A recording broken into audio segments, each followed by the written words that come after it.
Do I see that at all? Do I see any way to get inside? You don't. You see that there are ways and rocks and like parts of building you can take and move. Solarian, you have a 29 strength. You can move these rubbles. It's just that she is down lower than where you guys could land because buildings. Half the building fell on top of them. I'm going to turn into a spider. Okay. And then I'm going to walk into the rubble and try and find anybody. And then when I see that I have enough space, I will turn back into myself and then hold whatever rubble I can up and then just start clearing shit out of the way. Okay. Go ahead and roll. Very Superman style here. Go ahead and roll a perception check for me. Let's see if you can find her and Archie in this rubble first. I would love that. I'm assuming that there's a couple of bodies around. There sure are skeletons in this rubble. Yeah. I bring up a pair of them and get them to help from the top. Okay. Roll a d6 and see how many bodies you get. Sure. 18. Okay. 4. Okay, you got four skeletons who are helping move I mean, they're things, not and then your telekinesis is helping, yet, but yeah. Well, it's their bodies are standing and doing the thing, and then you're using telekinesis to try and move what you I'm can helping too. From the top. Solarian, on your 18, you do find them, but you hear that there's at least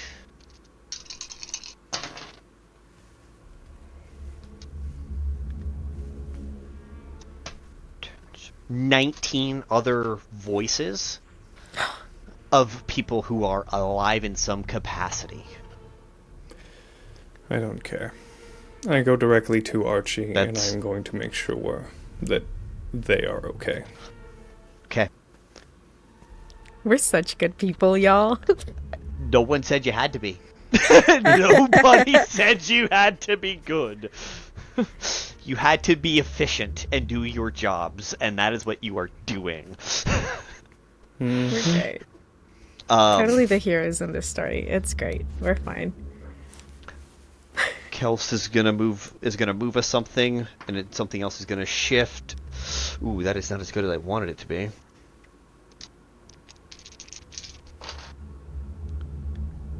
Archie takes 8 more points of damage. Yeah.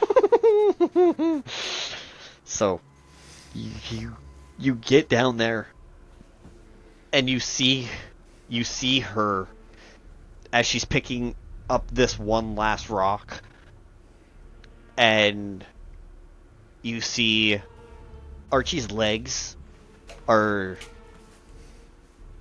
severed. He cannot walk anymore. And now, Kels is a World Tree Barbarian. So she is pumping some healing into him. But when you get half of you severed, it is hard for your spouse to see you and maintain composure. So she rips that last one off and begins to just lose her shit even more. If she wasn't raging, this would have done it for her anyway. And she just picks him up and begins crying as she pumps in just enough healing during her rage to keep them alive, and conscious. So he's at like that 1 hit point level. Okay. No time for that. We need to get out. And you turned back into Solarian before you said that? Oh yeah, 100%. Okay. No, I say that's a just spider. A spider talking to you. Who the what the?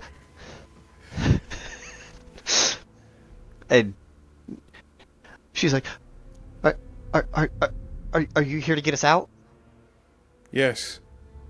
Okay. Collect yourselves. Well, I've collected him. That wasn't very hard. I am going to... He is a gnome and half of him is missing. It is not very hard at all. Yeah. I am just going to push shit out of the way. Yeah, I'm imagining like I've made some sort of leeway. Yeah. With, Just like push everything else up so that there's a It's walkway. that typical rescue scene where you guys are digging towards each other. Like that half cutaway where you can just see each other doing this number.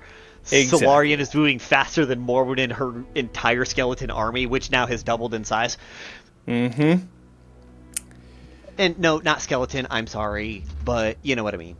Yeah, The corpse army. Corpse army, there you go. Just a girl and her corpse army. I mean, you know, who would begrudge you a few corpses? They're already dead. They're not using their bodies. Okay. Well, that was fucking weird. I think during this time, while there's been the casting and all of this stuff, do I have eyes on Conrad? Do I see him? You can't visibly see him now. I can't visibly. Okay, so what?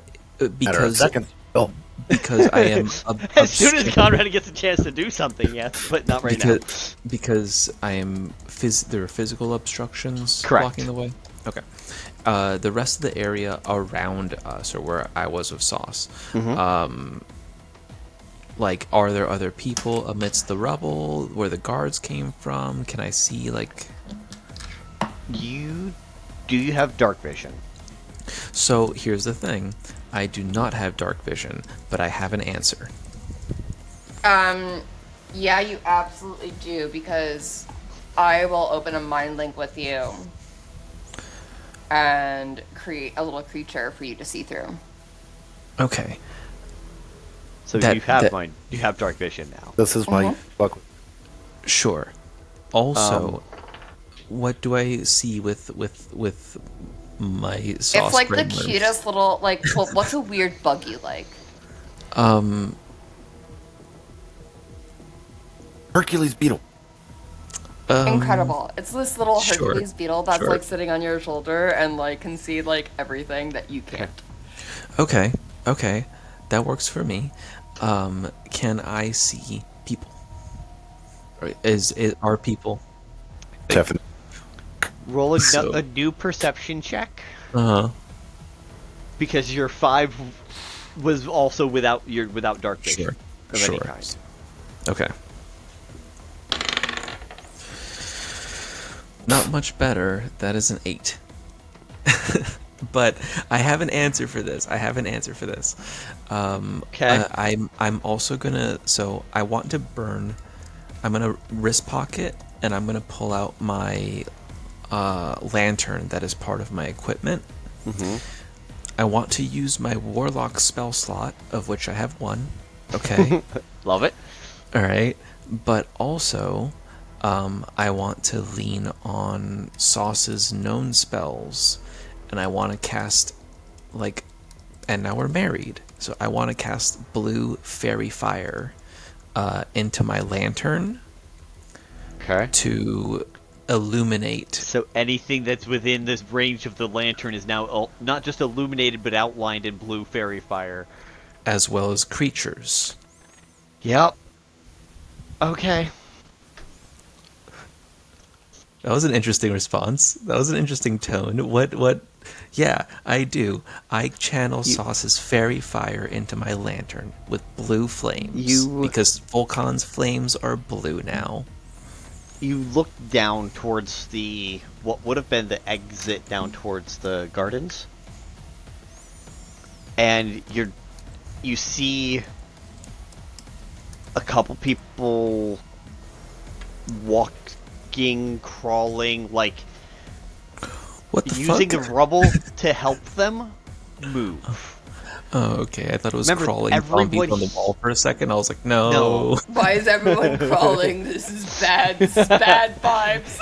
It is bad vibes because everybody broken right now. Okay, sick. But I can see hobbled people. I'm on them already. I'm running towards them with my little blue lantern, and I'm gonna start pulling people to Link's circle. Correct. So you end up saving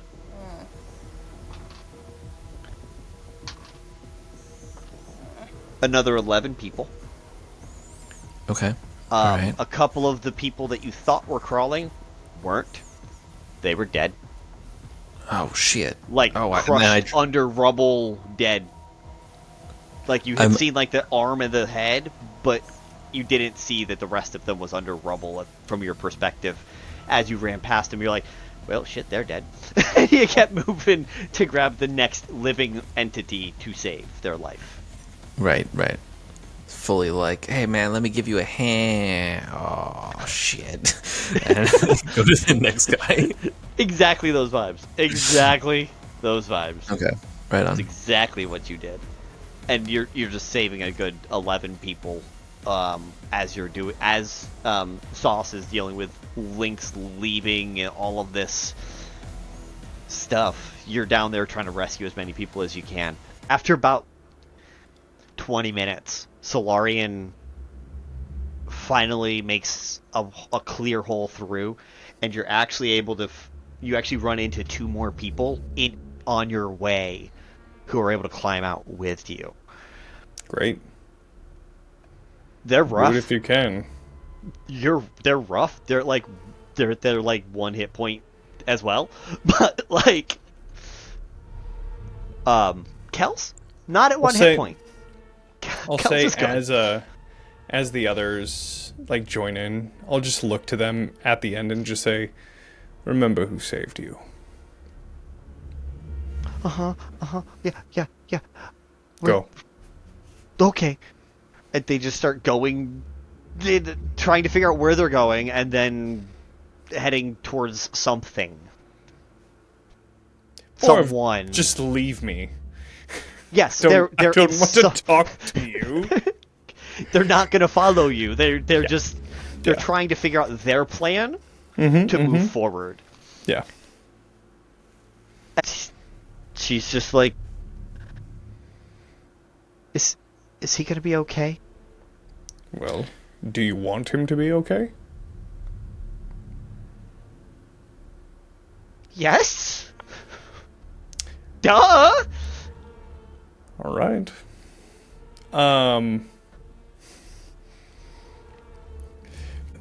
As we come out, I will look to Morwen and say, "We're just making sure that he lives well."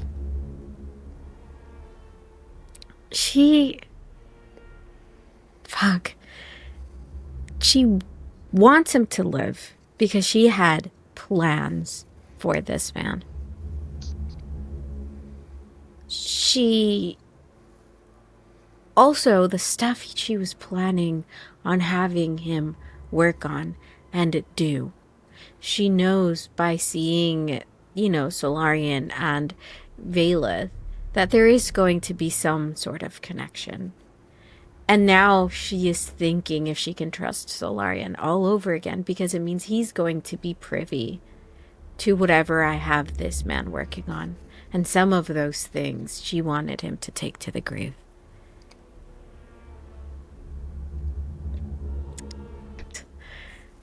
And so it's that, she's not going back and forth on, how badly do I want this guy to live? It's more like, how much do I feel I can trust Solarian?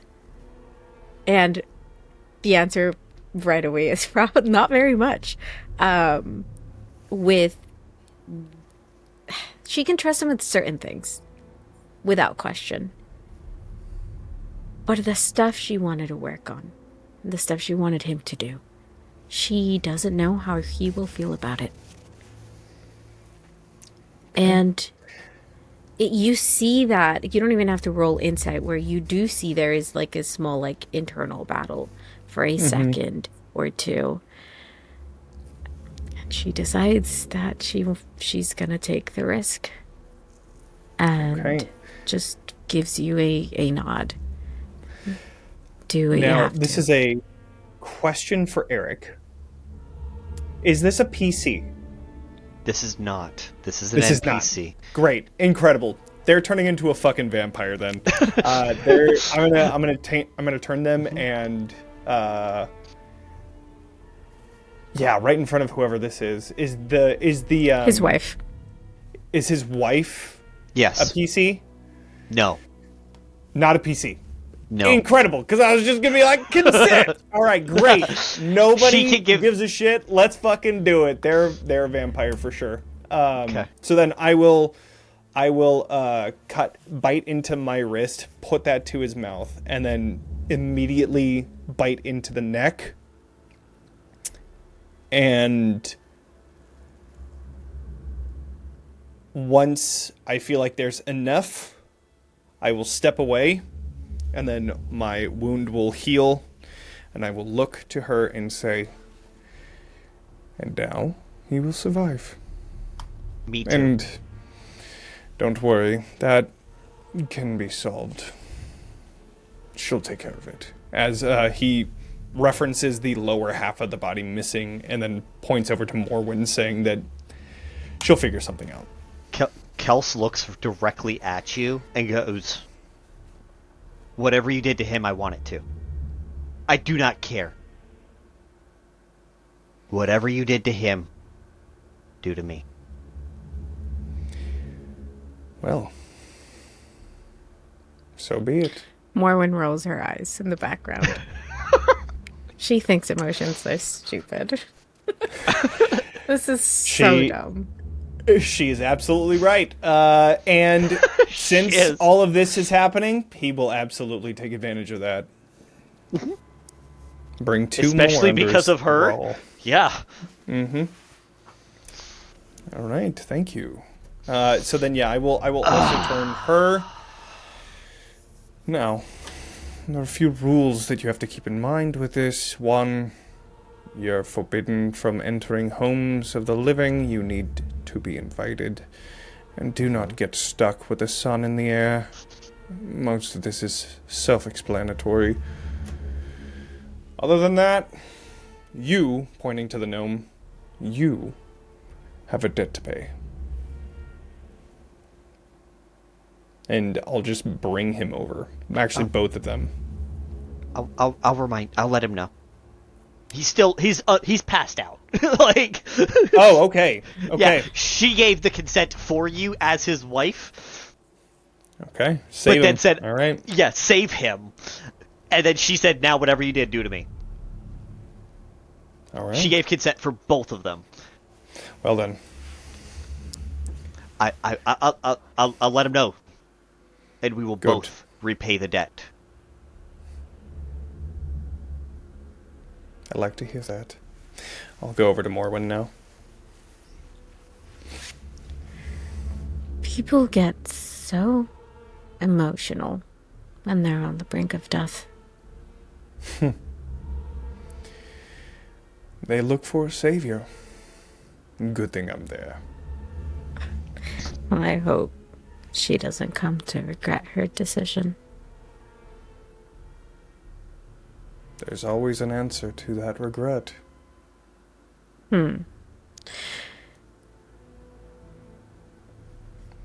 I did promise the man that he would have a place to live on Ardamir as long as he agreed to work for me. I have plans for him, and I hope that this doesn't change that. Does it? It does. You now have him eternally. when you said it does, you see a flicker of, I'm about to stab this motherfucker. And then you finish your sentence. And it's sort of, like, it goes away into, like, an amused half smile. Right. And I have you to thank for that. And for getting him out. In the first place, it seems I am finding myself quite in your debt.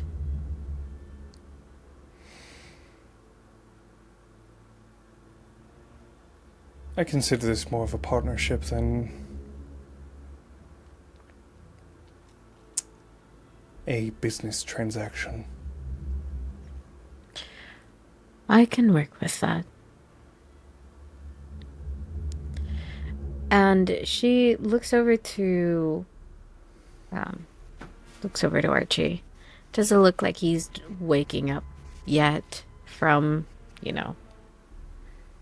being turned into a vampire and all that. From losing limbs and transformation and all of that. It takes a little longer than maybe Morwen wants to stick around. It's probably going to take another 10, maybe 15 minutes. Okay. I can rummage in his brain with him unconscious. That's fine. It was just easier if he could just tell me. Uh-huh. Right, essentially. So while he's passed out, I will sit next to him and put both of my hands on his temples.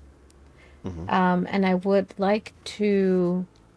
I guess we can start with like a detect thoughts, and I'm going to rummage, just sort of speed run, boop, boop, boop, boop, boop, till I find anything that might be helpful. I will stick to the last, like recent stuff. Okay. Any like power supply, generator, anything like that, sort of. Using keyword search essentially on a very, very long document, that type of stuff. Correct. Is what I'm going to be doing. Okay. So, you do find out that after the noon thing yesterday, where you, before you met with him, Dr. Croak did approach him and Conrad, which you kind of saw at the showcase, but you see that they get approached by him during the showcase, and then afterwards he immediately has them and Kels follow him and go get through the quarantine zone from the academic into the wild magic district. There is one bridge there, and they park it in the parking lot of the wild magic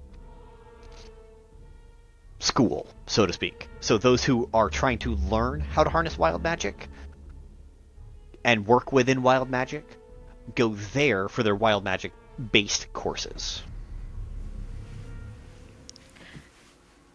And because I saw the device and stuff at the day before, and was it that morning? Jesus. It was earlier this day. Yeah, it was earlier this same day. Would I know if the device is enough? Like, if we pumped magic into it, it could power the amplifiers that we got from Archie. After he left you do see that he went and he crunched some numbers. If you could somehow plug in, with the crystal he had, it could only do a certain amount. If you could rig in a larger crystal, which technically the hole does not allow for it, but if you could rig a larger crystal in, it could very well theoretically power the entirety of the city based on the math he's giving. Okay. So, what Morwen is thinking is the two crystals that were here at the generator plant, one of them is cracked. But if the other one is in okay-ish shape, and I can figure out a way to feed it into... I would have to bring the machine here. I'm not moving the crystal. And manage to feed it into the machine. We should be able to use that to power the magical amplifiers that are going to essentially use this like Featherfall spell to keep the casualties and the destruction of the city itself as low as we can as it descends. Okay. I will rummage through to see...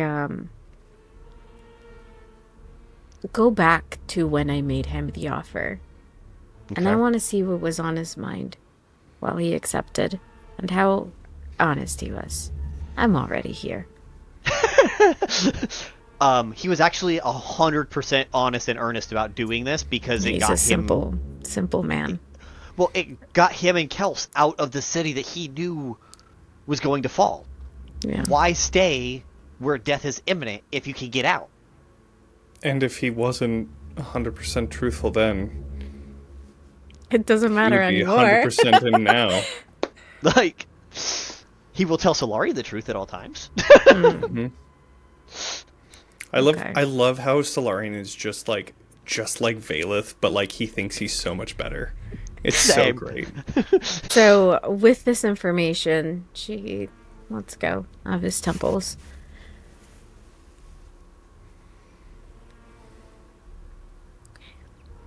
I think we may have a chance still of at least mitigating some of the destruction so that there is something left of this city. She looks at them too, and she did have... She still has to send... So her lead...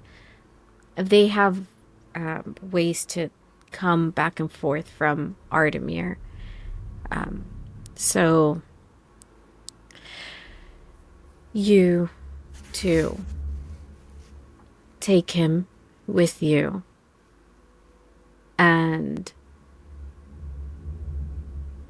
I suppose head over to where my engineers are at. They will see you out of the city and to a more comfortable place where you can recuperate. Understood. Thank you. Morwen will let her know exactly where we left the engineer. Because and he didn't move. He's not moving. Yeah, I'm pretty sure he's probably going around to see if any of the others are alive still. Yeah, he's doing some of that type of stuff. Also making sure the device works. Ish. Yeah, so she'll send them on their way so she can pick up her husband and start heading over there. Okay. And you might know that there are some new abilities that you have. If there are vertical surfaces, you can walk on them. So... if there are any needs to walk around debris, feel free to walk above it. Interesting. And you're faster now, so keep that in mind. This should be most interesting indeed, as she, like, for the first time, realizes her own body. And is like, ooh, I am lighter. Okay. Pulls out her glaive in one hand, picks up Archie with the other, and takes the fuck off. After they are gone, Morwen looks at Solarian. I don't know why I expected the transition to be a lot more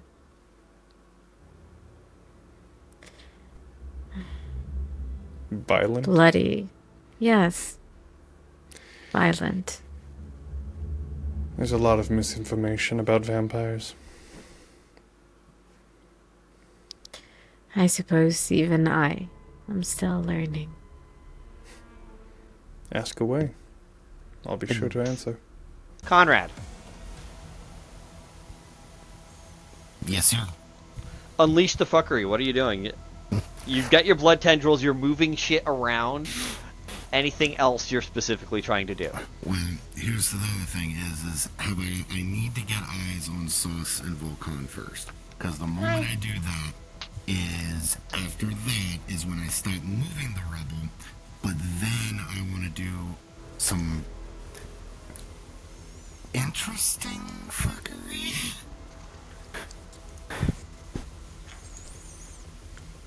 Okay. Coming through me should be...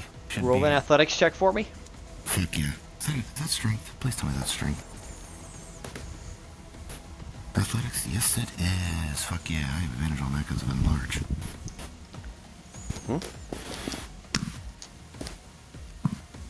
Thank fucking God I had advantage. What'd you get? Because I rolled a nat 1 first and then I rolled a nat 20. Oh, those are the best advantages ever. I saw that nat 1 and I was like, whoa, I think my heart skipped a beat right there. However, you have disadvantage from the fucking exhaustion. Boo. Boo. What the fuck? So, Conrad, we're going to be fair about this, because you thought you were rolling with advantage, but you were actually rolling with advantage that counteracted a disadvantage. So we're going to be fair about this. Roll 1 athletics check flat. Okay. Yeah, We're not going to take either of those two. that's a good. That is a 19 on the die plus 2, so 21.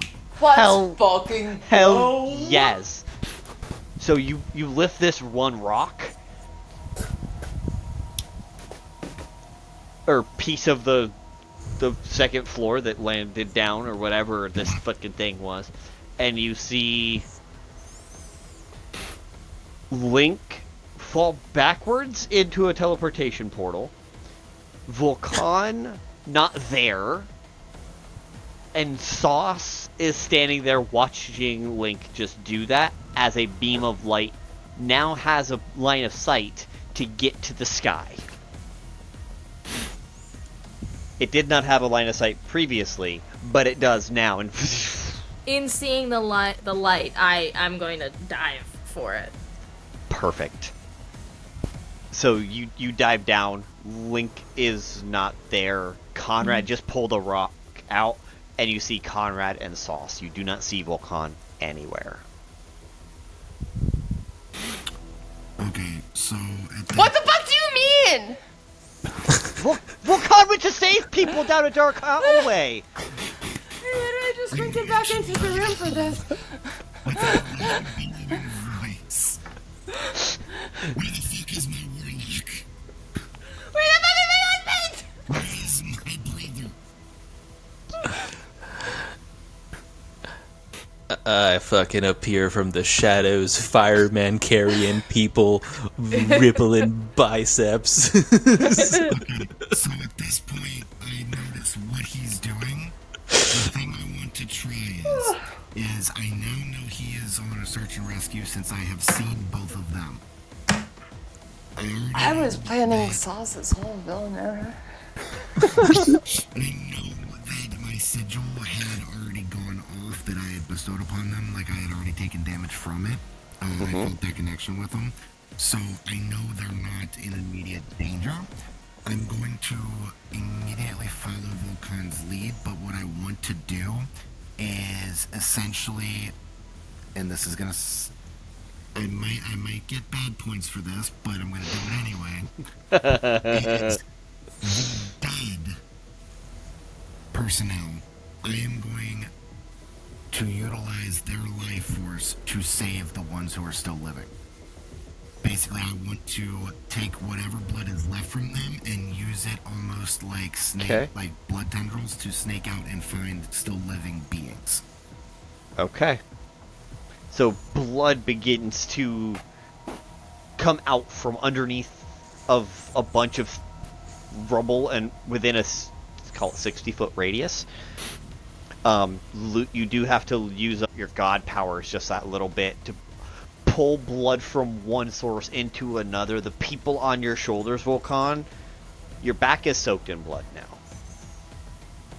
That is not yours, as the blood goes up and over and into the openings on these people who are hurt. As those get filled with blood, they do stitch back up. And they are full-bodied back as you put them through the portal. They're still unconscious, but they are back to full health. I'm going to land on the circle, or like right next to the circle, and go, "Oh, this is the circle!" And then look out at kind of everything I can see.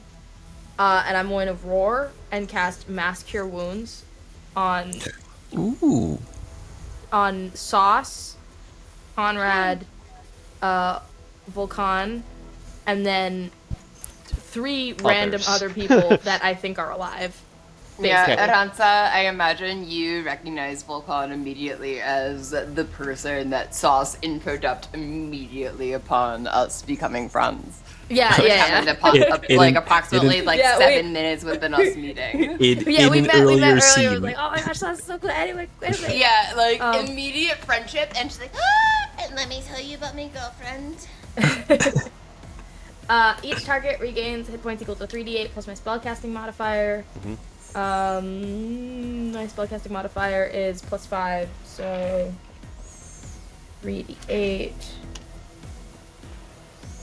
That's an 8, a 6, and a 2, so 16 plus 5 is 21 hit points.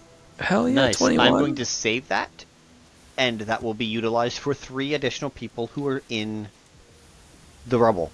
Cool. Also, I just thought of something else I will so want to try when my turn comes around again.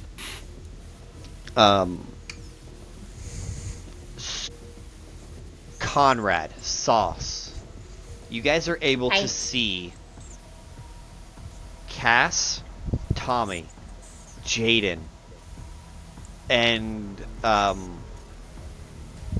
they're all actively helping somebody get up off the ground. At this point, even Tommy and Cass are trying to help somebody do something. This is bad. And everyone in the main area mostly got knocked down, not as badly hurt as you guys did, who happened to be over by the food under a second floor. Mm-hmm. You guys also had building fall on top of you as part of that damage. Most of the others are not going to take near so much damage. There's not quite as much rubble. This is really bad. Yeah, in seeing kind of the people that Aransa cares about now having a little bit more juice in them, and seeing that they're kind of handling this, Aransa's gonna kind of look around a little frantically and just go, okay, I have to go. I made a friend where are you going? yesterday. What? Their name is Varrick. They were in a room and it kind of collapsed and I gotta go. I think they might need help. Varrick. Why is that? That feels so weirdly familiar. Wait, do you know them too? No, I don't think so. I don't know that name, but that name feels familiar. It's weird. Varrick, you're going to be at the hotel. I mean that's where they said they were going. I only talked to them for a little bit, and then they said that's where they were going, and then I haven't talked to them since. Okay. I should. I mean, but when I flew up, the building was collapsed. A bunch of hotels have collapsed. So I don't know where they were going specifically, but I want to go help.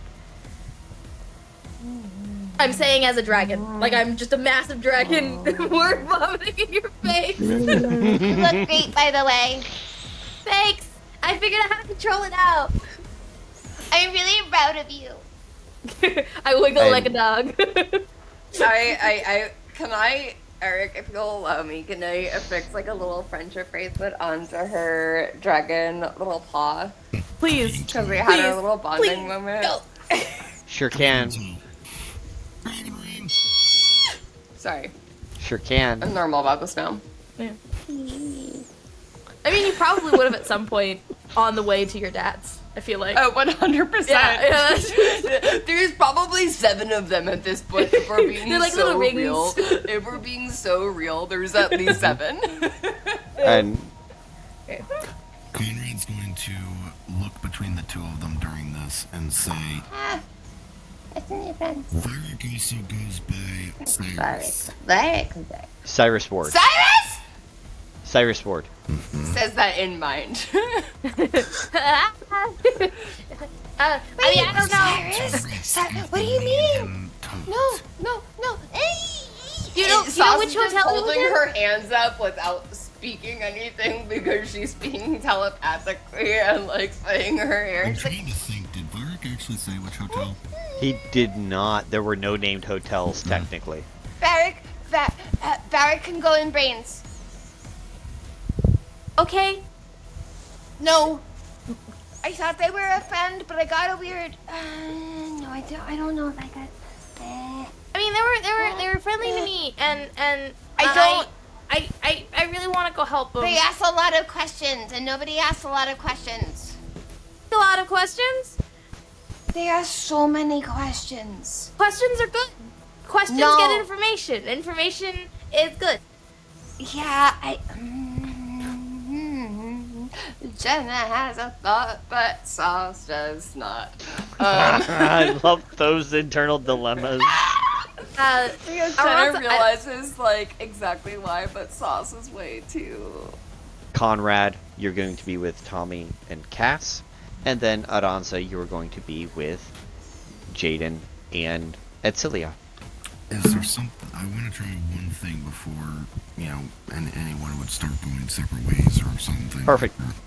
While you've got everyone, go right ahead. So, while we still, everyone are digging out bodies and so on and so forth, I want to try and use, in blood, my glyph of translocation. Okay. And with this, I want to use the blood that's coming, and you literally just see it start darting, almost like an orb spinning, and using it to go, through the glyph of translocation, and it start basically going pew pew pew pew pew pew pew pew, with blood trying to find the ones to heal them. Okay. So all it is a more advanced healing one, right? Pretty much. Translocation says, it's usually one people up to 120 feet that I can teleport, but I'm trying to teleport the actual blood to them instead. Okay. Because if you move people, it can be hazardous, and you would know that from war. Yep. Go ahead, Alright, Fish. real quick. When I cast Mass Cure Wounds earlier, I have a feat that adds an extra D8 to that, so everyone gains an extra 6 hit points. So instead of 21, it'll be 27. I will modify that for the others. But I think the others all 3 of them are full. At this bad. I am 10 points short. Okay. But what I wanted to add with that was if I could take a level of exhaustion, and this was where I was trying to go earlier before Sauce got to it before I did. I wanted to pour a level of exhaustion into it to try and strain and push the limits of that range of 120, maybe try and double it or get more feet out of it so I can save more. Okay. Go ahead. So you're at 2 levels of exhaustion. Okay. As you let some of your own skin fractures and blood pours out of it to try and get more range on all the blood that's out there, to try and heal everybody that you can at least to 1 hit point, so that they're at least sort of conscious within this ballroom at the very least. Basically just trying to get one, even if it's just 1 drop of blood, to try and give them 1 hit point so that somebody can find them. Yep.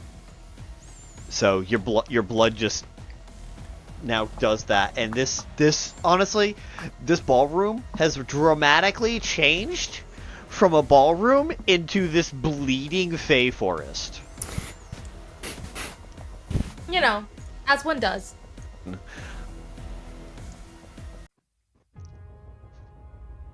Jaden and Adsila. Just a moment ago, Adsila, there was a very large piece of debris over top of you that got ripped away. And you just see this very large... Were you full mode at that point? Yes, I was. Okay. You see a very, very large molten dragon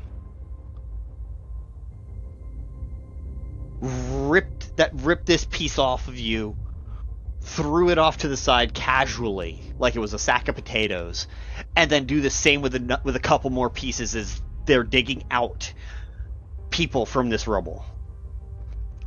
As Jaden, you reform after having been splattered. And Celia, there is a puddle of goo and ooze underneath of you as you're trying to get up. that is reforming together into a person, the person you were dancing with not but a moment ago. It'll come off.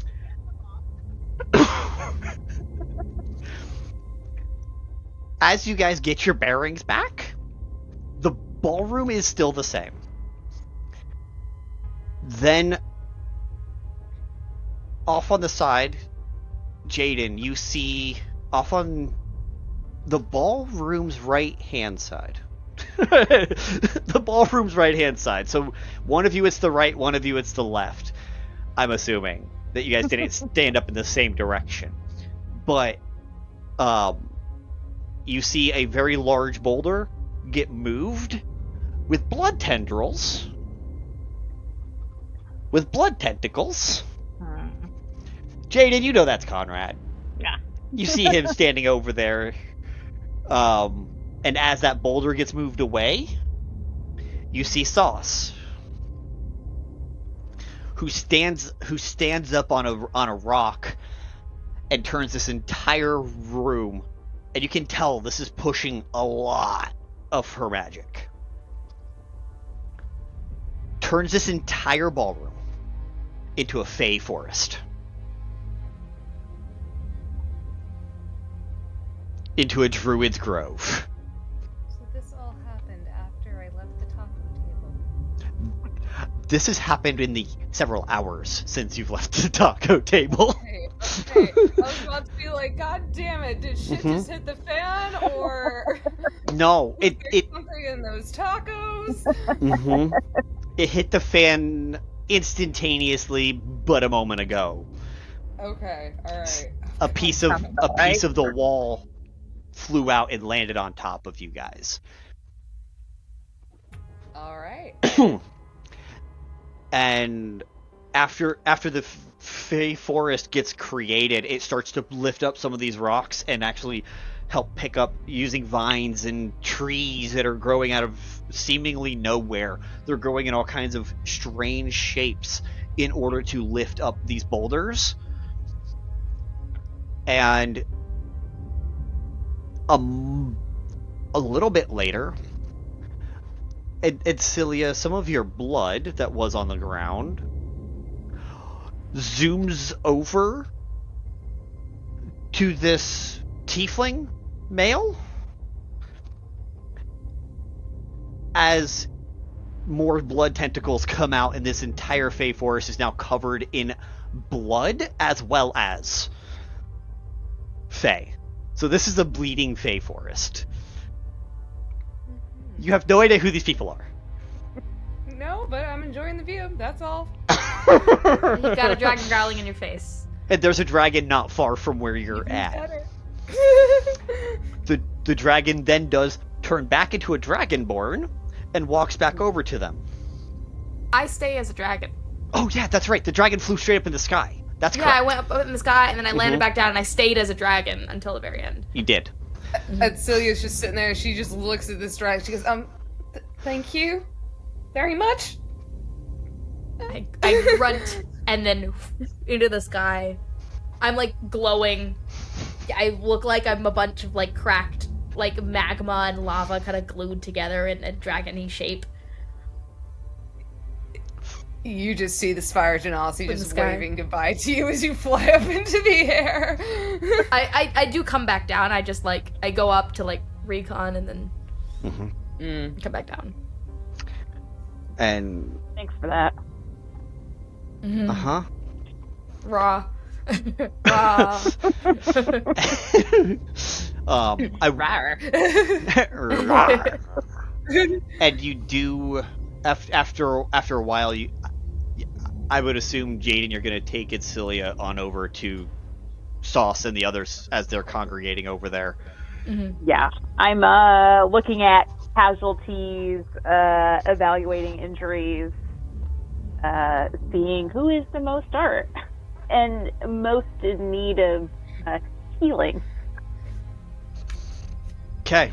Are you going to spend any willy-nilly, or are you going to... I mean, I bought a lot of healing potions and stuff. Okay.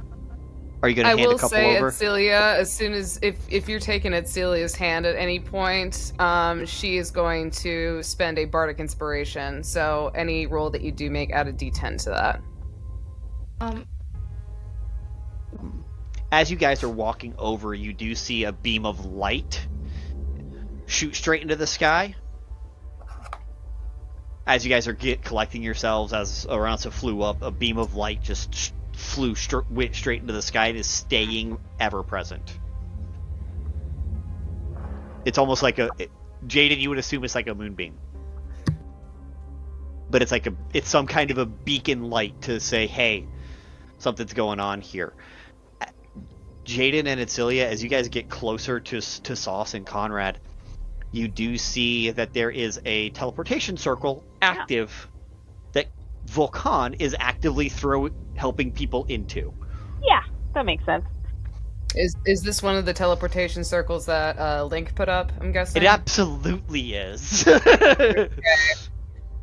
Adsila is going to clock that, but she is not going to try any attempt to make an escape. She feels that she can be more helpful here at the ball to try and help people get out if she can. Or pretty much she is just kind of waiting for orders to see what she can do. She doesn't want to step in or interfere with anyone's business at this moment. She really has no idea what's going on. Girl was just eating tacos, like, and trying to have a good dance. Yeah. Jaden's gonna mentally ask Kevin if he's okay, because he was outside chain smoking with the cool kids. Kevin seems to be okay, but there's things blocking his path that he can get through if he oozes, but otherwise there are things, there's rubble blocking his path, and you can visually see that as you see Cass and Tommy making their way this way with a couple of other survivors. Jaden will tell Kevin to make sure the area is clear before sending a knock spell through him to clear rubble. Okay. So he does clear a path through as you see this goop Pegasus start trotting through. As Aransa, you come back down, you land, and you see that Adsila and Jaden have both made it over, and they seem in good shape because of the healing. Did Adsila also get healing as well, or yes. Did she still? Okay, so both of you are at a full. Okay, all right, thank you. Yep, it was 27 points of healing, so both of you were full. All right, smash, love it, love it.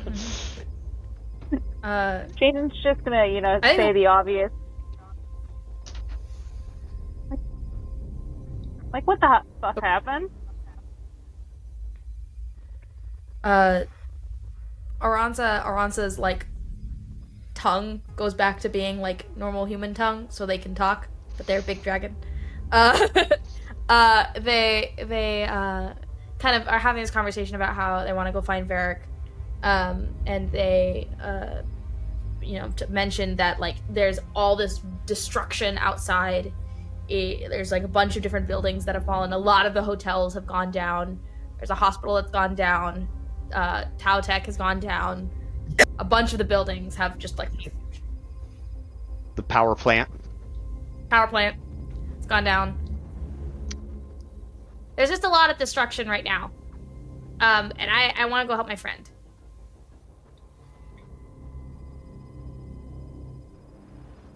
That I voice, can get but from behind a dragon. Whatever you need me to do, I got spells. I got plenty of spite. Just tell me what you need. Do you want to come with me? Sure, why not? I'm not really sure where I'm going, but we'll figure it out. Darling, I never know where I'm going. I just end up where I need to belong. And she is going to, you watch as... Aransa kind of like leans down, kind of indicating that you can get on their back if you want. Adsila will turn to Jaden. She'll kind of give a bow. She goes, "Thank you for the dance. It was eventful." And she is then going to, you watch as she just very gracefully climbs up the shoulder of this dragon and hops on the back. She goes, "Oh, never ridden this kind of animal before, but I am so here for it. Let's go." You guys don't have tracking devices on your friends? Well, last I heard they were going to a hotel, but that was like a day and a half ago, and like all of the hotels fell down, so I don't really know where they are, but I figure they're probably not here. Yeah.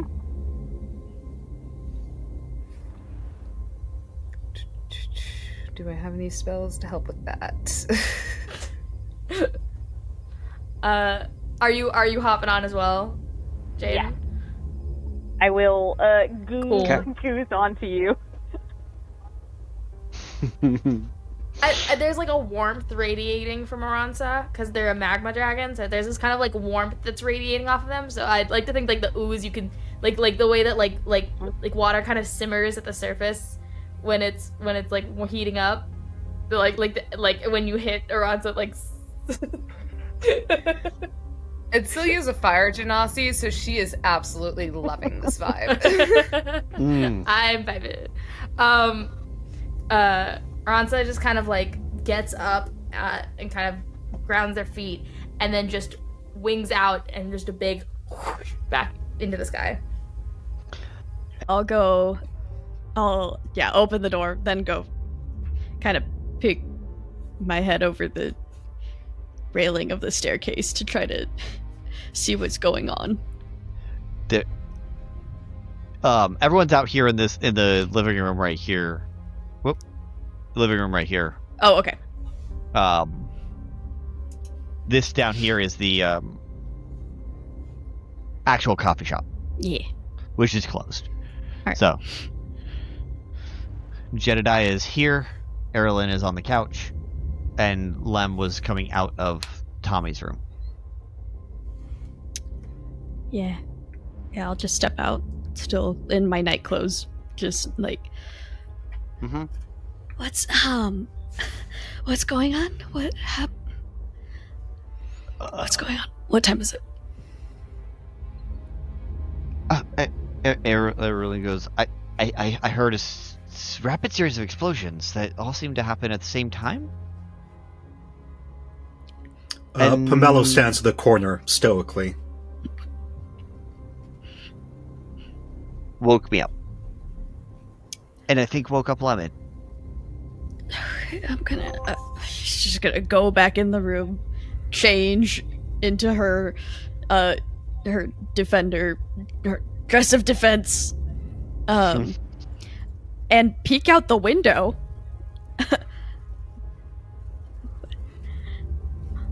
Roll a perception check out as you look out the window. I shall. Are you looking out the window in your room or out in the living room? Whatever gives me a better vantage point. If my window's facing a wall, I don't want to look out that window. So no worries. So whichever one has a better vantage point. With disadvantage, one of them was a nat 20. It's fine. No. 13. 13. So you, on a 13, you're able to see that there is a very large dust cloud, line of dust cloud, and some of the taller buildings that you can normally see from here are no longer there. They were some of the bigger high-end hotels up in the market district that have collapsed. Okay, immediately awake. This is bad. We, the hotels are gone, and some of the buildings are gone. Something bad has happened. If you want, I can cast fly on you or me, and we can go get a better vantage point. I have, Or we can escape.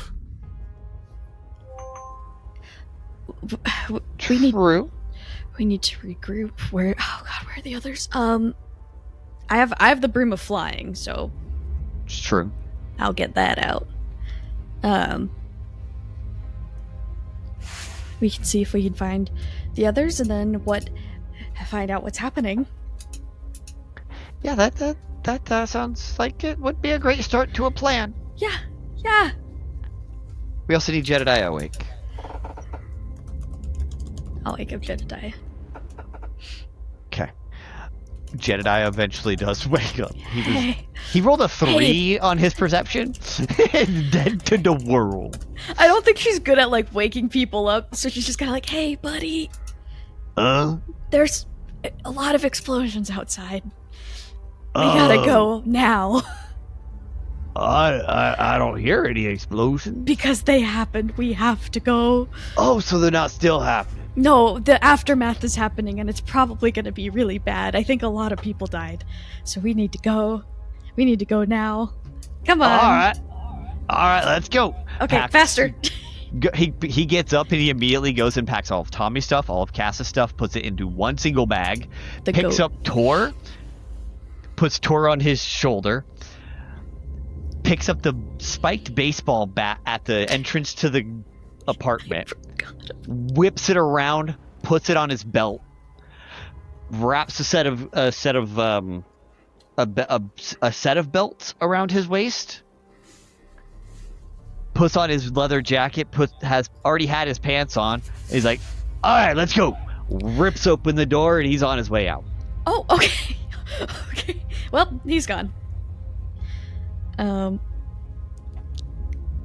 we should probably follow him because he has Cass and Tommy's things. Yeah. You told him to get going and to do it quickly. Yeah. Are you not ready? No, I'm ready. I'll go. Okay. Erilyn's already on her way out too now. Is Lemon coming with us? Sure. Yay. Okay. As you guys get out and into the alley, Jedediah is on point, just holding up 2 fists as he's walking forward. Looks left, looks right. I don't see any destruction out here yet. It ain't too bad down here.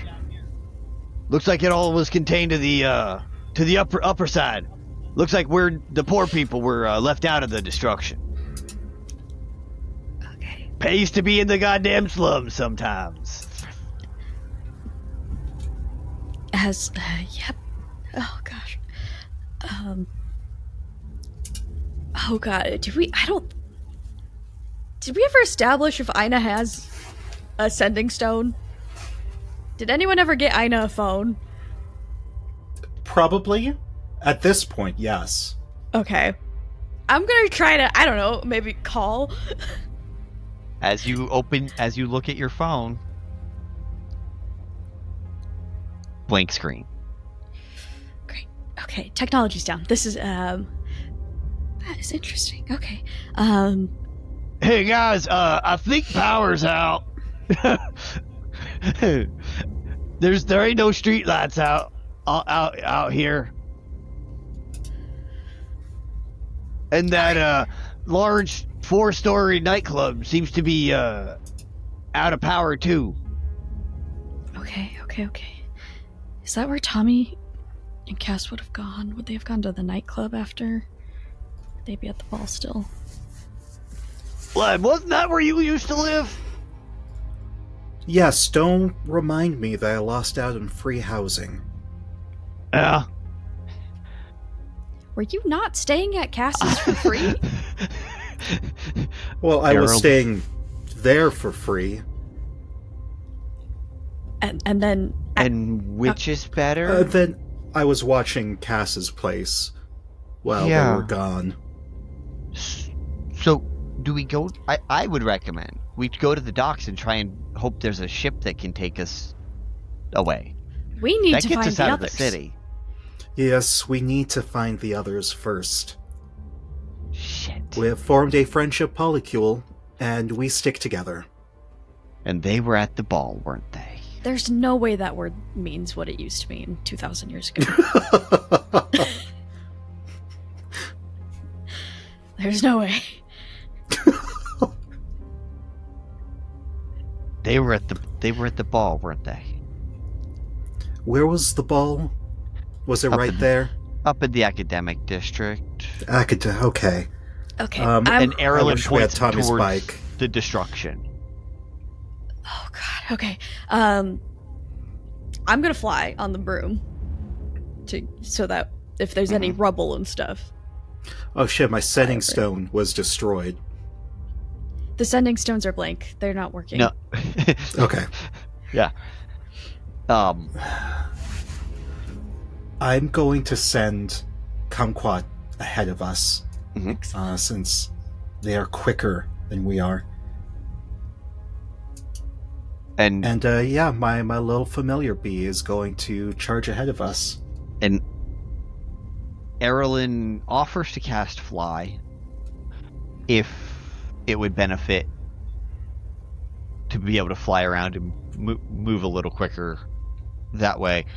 But Jed's like, I don't like being up in the air. I can move just as fast as you guys while you're in the air. It's fine. Okay. So she casts it on herself. So Aina, you and Erlen take to the sky. Lem, are you flying to do that too? Yes. Because you have wings? Yes. Okay. As I like to remind everyone 3 times every episode. May as well get started now. I'm gonna cast Gift of Alacrity on myself. Okay. And then I'm going to cast, while we're flying, because it does take a minute to cast, Fortune's Favor on Lim.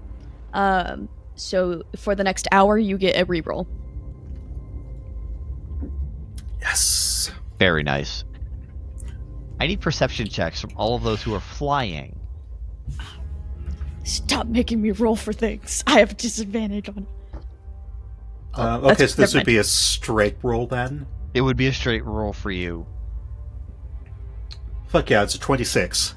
21. Okay. Jedediah don't see shit, and Erlen has a plus nothing to perception, just a +1. Got you. That's a 3. Erlen don't see shit. Erlen is up with Kumquat, just a little bit further ahead. Aina, Lem, as you guys take to the sky, immediately look around. You see a pale blue glow begin to emerge out from the 4-story nightclub. Oh no.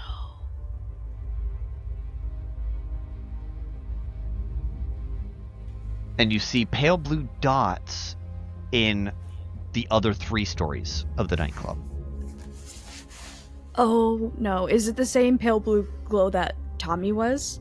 Uh-huh.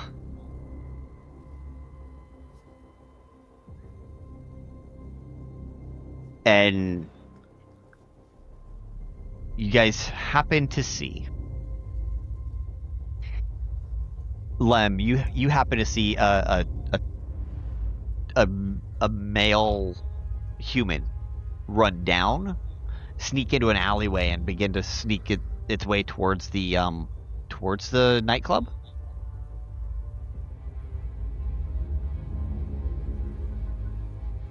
And we're going to go back to Conrad and in the middle of this blood Feywood.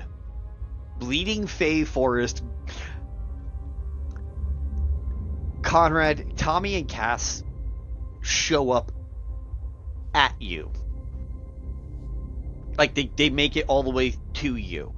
You see Jaden's Pegasus go over to her as her and Adsila hop on this magma dragon of Aransa that you met and shoot off into the sky and head towards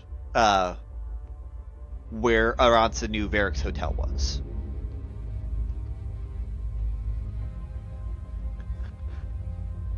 Sauce and Vulcan are working on collecting people and putting them into the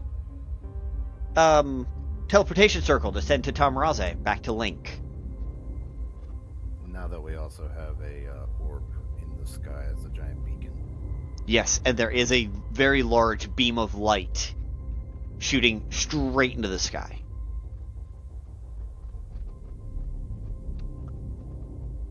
Which, Morwen and Solarian, you guys would have seen that about 15 minutes ago. And so Conrad, Tommy, and Cass are both right here. Tommy pretty badly hurt. As the mass cure wounds that Aransa still had floating around goes over and heals Tommy up the rest of the way. Tommy, you're back to full. There was 27 points of healing as soon as you got close enough. Cool. Thank you. These little embers just fall on you and feel warm.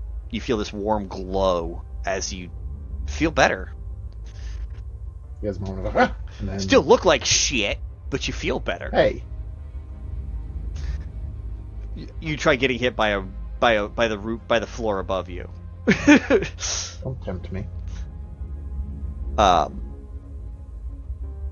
So the three of you are standing right there. In this current moment, I'm still lifting and throwing boulders out of the way. Mm-hmm.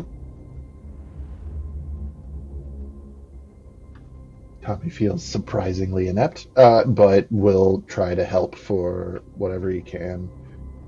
Looking up at Conrad, who seems to know what's going on, just go, what in all of the hells has fucking happened?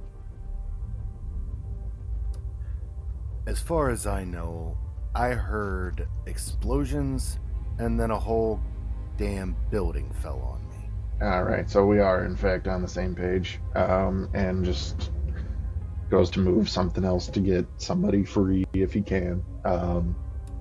At this point, I am collecting the blood from all of the deceased to help the living. Tommy It is pauses. what I can do in this moment. I have found my warlock. I have found his bride. I have found my family that is currently here. Awesome. And Tommy's going to look over at Cass for a number of reasons now. Number one, not sure how she's doing with the blood forest. So Cass is actually pretty okay right now. Okay. She's been partaking of various things all night, so she's not particularly perturbed by this. She's also feeling pretty inept, and she's looking around and she's like, was it just here? What happened? Was it just the rave? multiple buildings have been hit. All I know is the factor of a giant magma dragon tells me there's devastation across multiple places on Taoliva. Can I see outside? All of my blood wards for my family have told me that everyone is injured but one. And at this point, I am trying to take care of what's mine.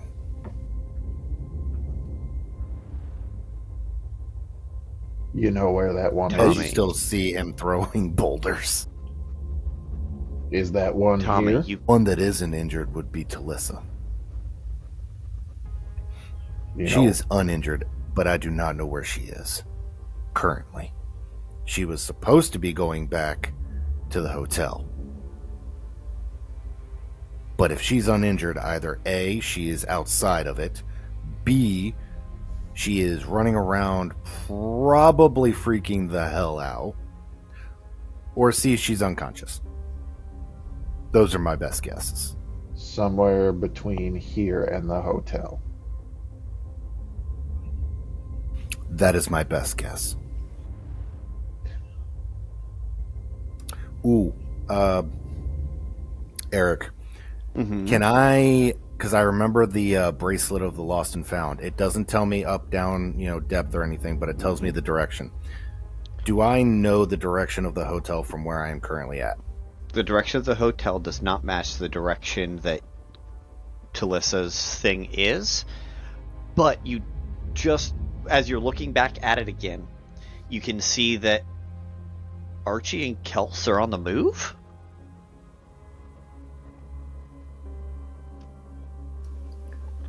And seem to be heading in roughly a direction away from where you are. Like, they should have seen the beam of light. But they're headed in a totally different direction.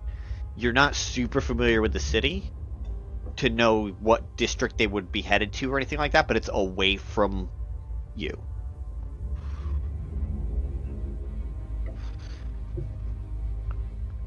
Faster than you've seen Kels move.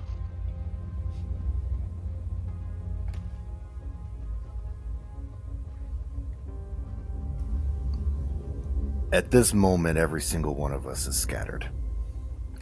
Talissa is not where she should be.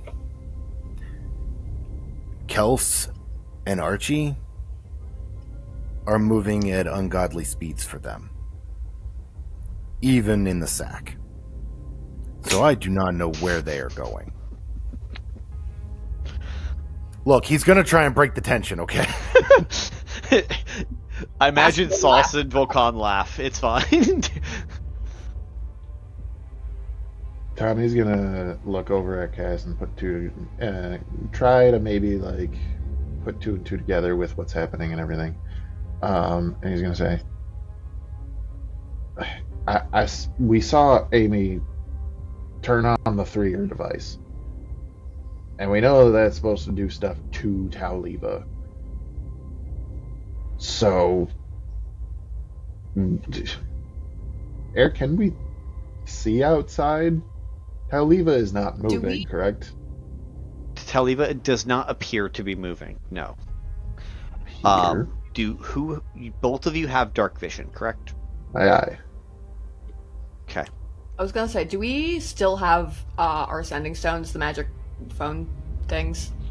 Your phones are not working. Yeah, Cass will be like, yeah.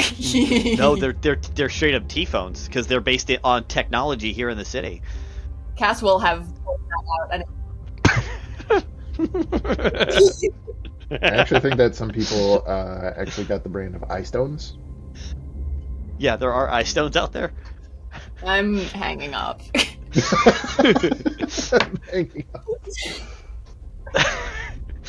So Cass would have pulled out her phone and is like trying to see, and she's like doing the thing where she holds it and it's just fully not working. She's like, I can't get a hold of anyone. Nothing's shit. Okay. As far as I can tell, power was out. At least in the foreseeable vicinity.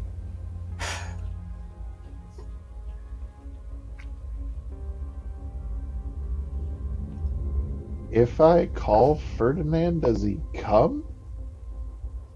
You can absolutely try. I think I would, and I think that's a mental thing for me at this point. It is, but make a dexterity saving throw for Ferdinand. Okay, so I asked you a little while ago if his stats changed. Do you just want me to roll a d20 and go with what we had, or do you want me to tell you the result? Yeah, of go with the what D20? you have for the moment. Okie Go dokie. with what you have for the moment, and I will figure it out. Ins. Oh, that's right. According to what I have, we share dexterity, so this can only end well. Usually because you're supposed to be on it. Usually, but Ferdinand's fine. That's a 25. Ferdinand's phenomenal. In fact, you hear him driving out the long way around this building to come up from the back.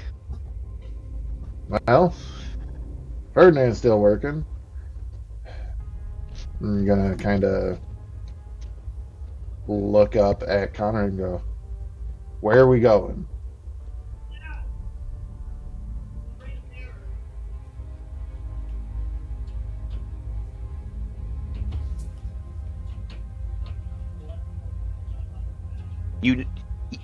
Conrad, with your basic tactical analysis skills that you have, Vulcan and Sauce can hold down here and help get people through. Well, not to mention Jaden's just over yonder as well. Jaden just left. On Aransa. Hence yonder. Mm-hmm. So, the three of them just left, but you've got Vulcan and Sauce both here, and they are safe. I'm trying to think if Conrad would sit there and try to find the one that's missing and not hurt, because everyone else is hurt. Just because they're hurt does not necessarily mean life-threatening. It's true. But Cass. Good. I was gonna say Cass would have a thought real quick separately, in that the person who can probably help Amy best is Jaden, because she doesn't know goo anatomy, so she's going to find, I think, Sauce to give the jar to and say, "Give this to Jaden." Okay. Sauce takes the jar. So yeah, that happens. I no longer have Amy goo. I might be way off, but I'm assuming Sauce takes the jar and shoves it in her bra of holding. I don't think you're probably very far off there now. I think Janelle and Jenna approved.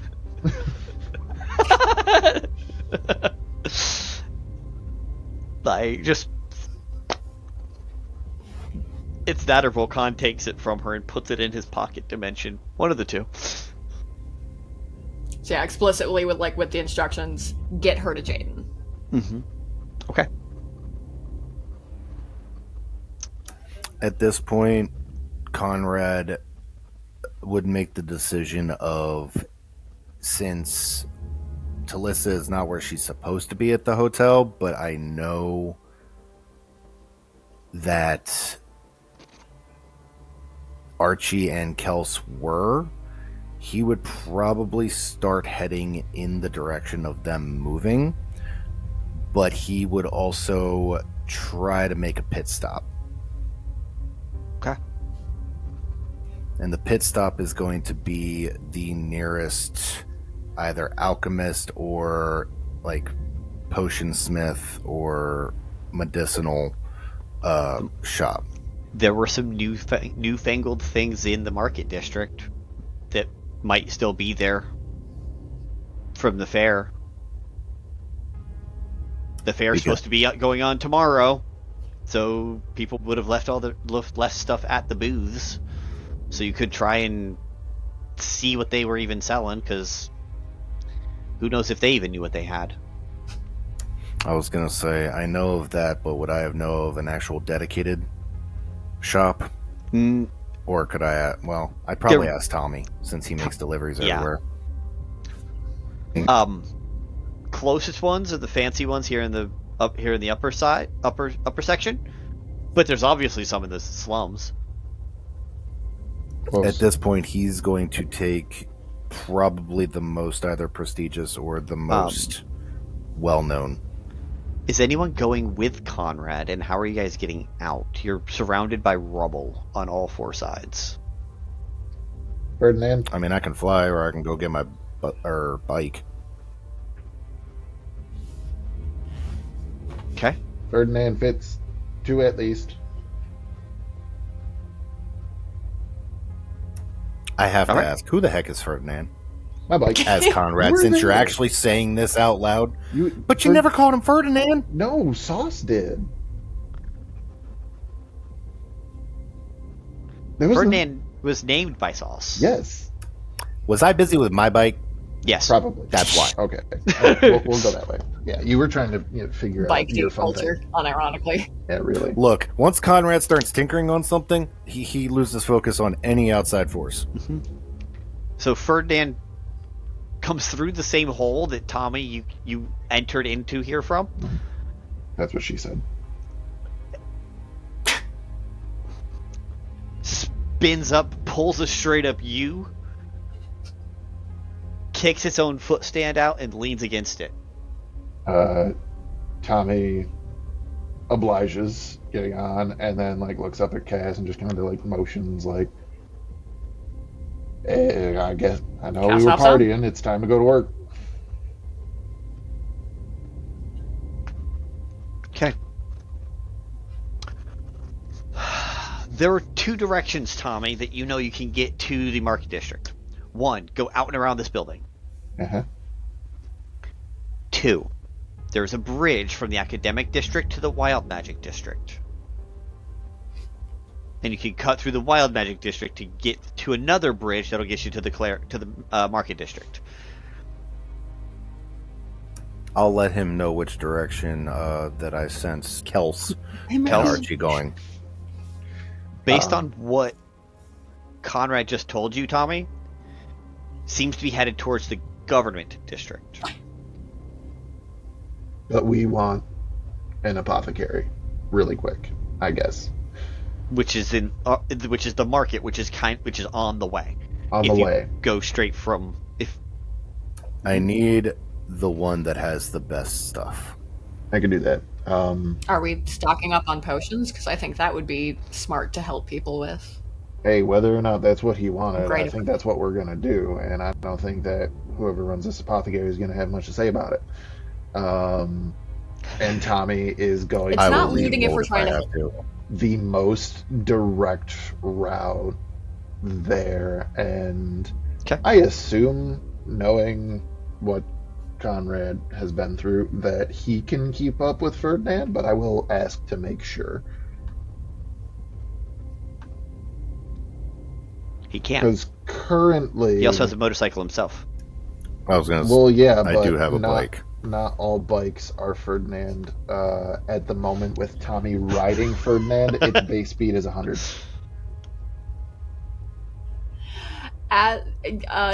Does Ferdinand take on the properties of the things either of us are wearing? Because I do have my dress. No. Oh shit! Oh shit!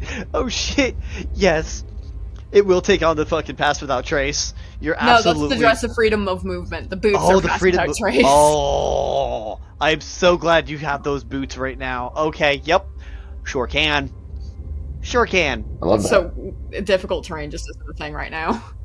Which is perfect for this because the map is difficult terrain.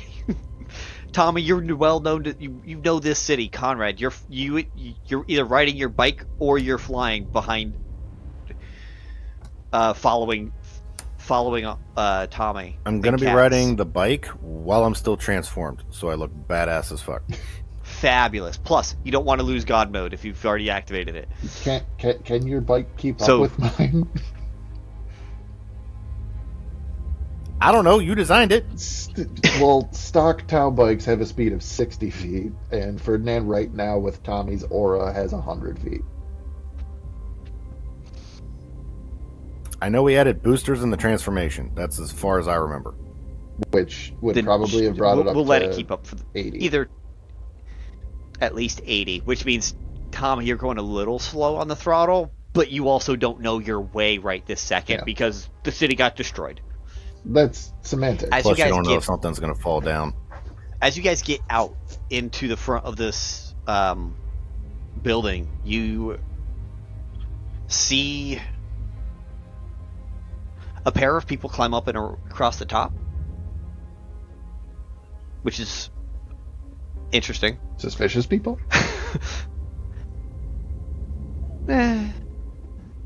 Everybody is suspicious people if they're moving right now.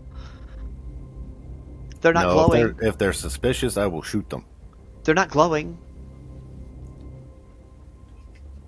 For all I know, they planted the damn bomb. Aelothin and Lupine, as you guys leave this set of rubble and ruin, you see you came out in the market district. You know, if you just take a left, you can go straight to the Aelothin. You know, if you take a left, you go right back there, because where you sent him was underground of the of one of the administrative buildings attached to the student union building where the ball was, which is why the ball was so convenient, and you were just gonna do what you needed to do. But so you know you've got to head back that way, but as you walk out, you see several large hotels, including the one that you were staying in, as well as Morwen, and the one you know that Archie went into.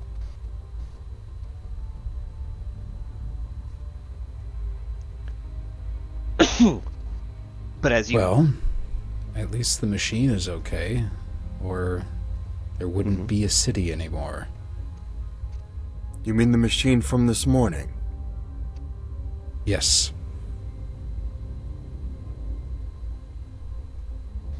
Do you think they'll be crazy enough to try and use it to save this city somehow? I don't know. I don't like not knowing. I very much don't like it either. And I will say right now, if that thing's getting plugged in, I want to be as far away as possible from it.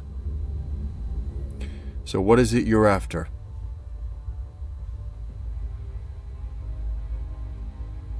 Somewhere in this city is my lost eye.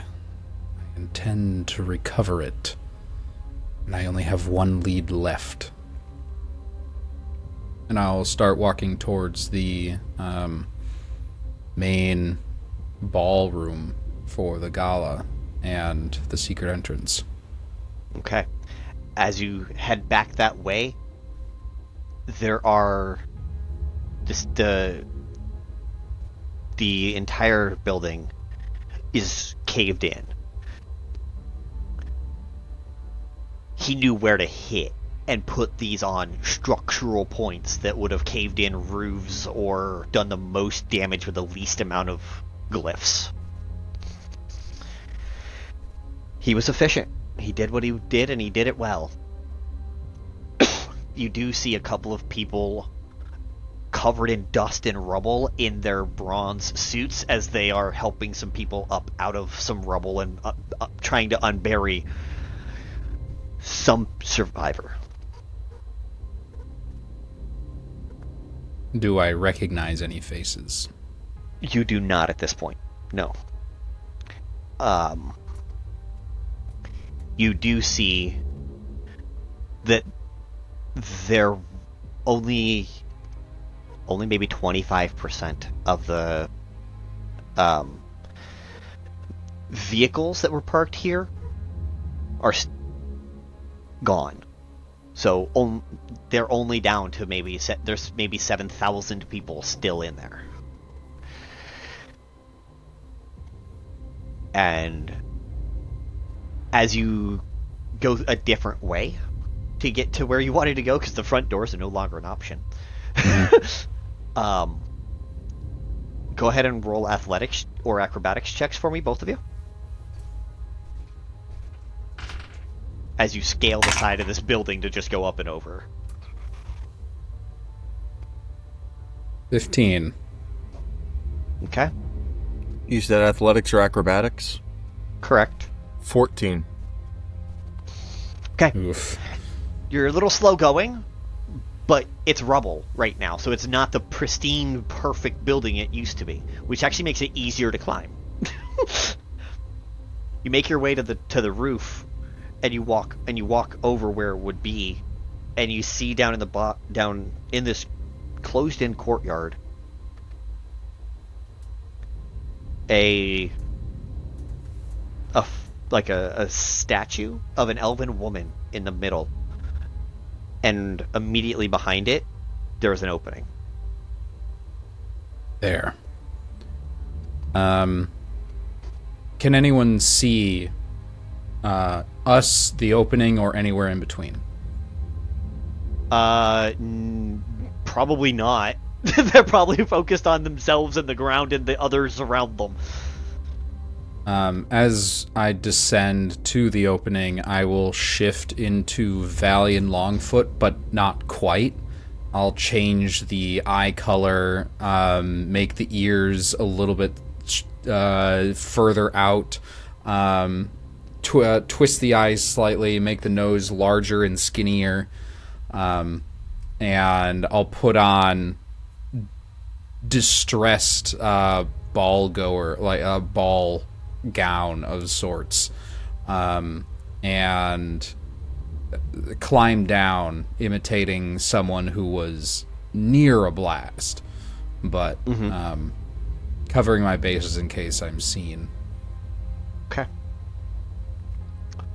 Lupine realizing stealth might be worth it for this, and not being in his changeling form, he is going to, because he actually never got out of the form of the Founder, unless the fight kind of kicked us out of it.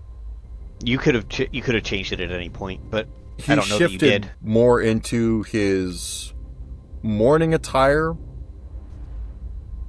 but also a little bit more banged up than earlier, so that the glittering kind of star-covered suit he wore.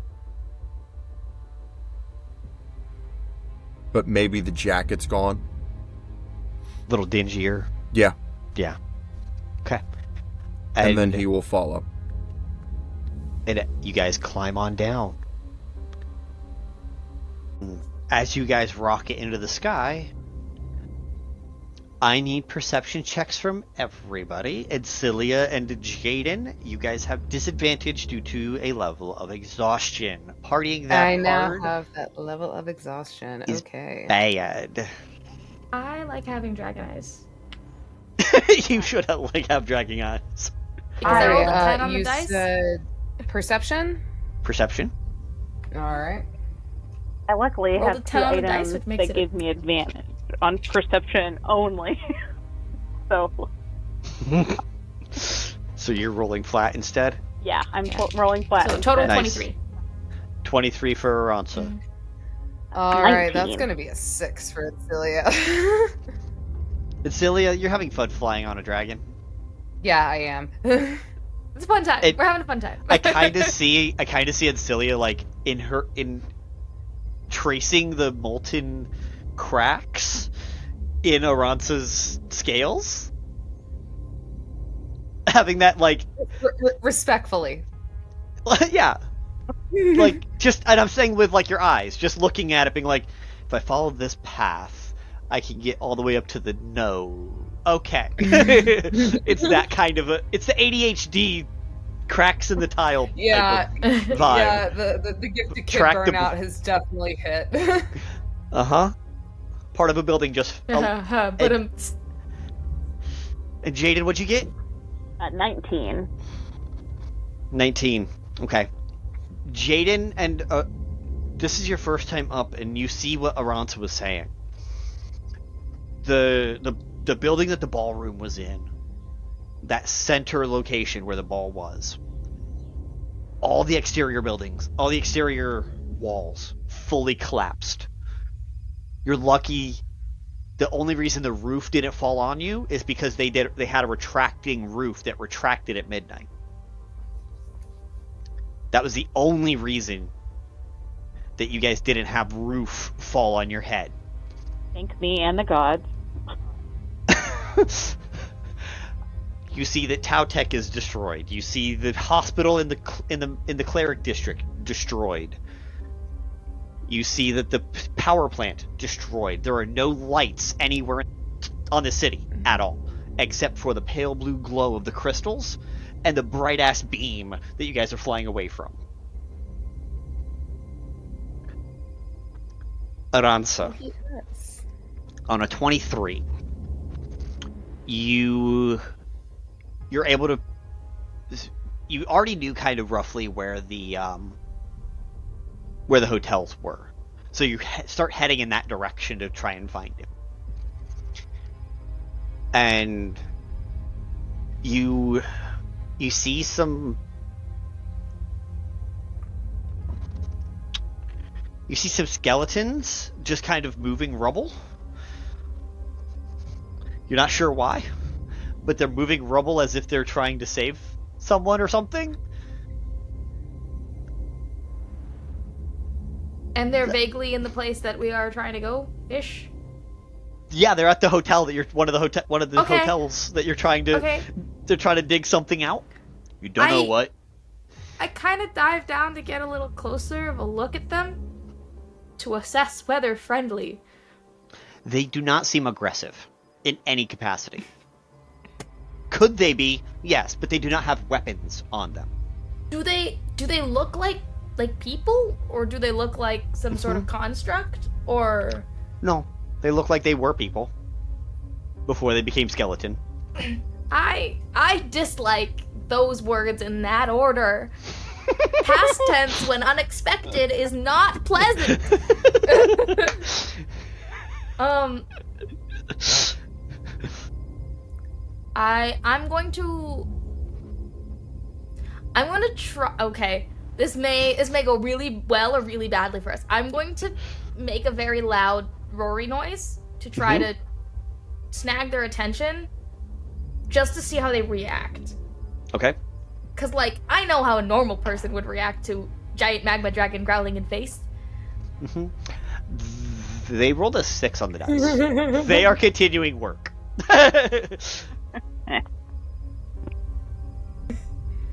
Okay.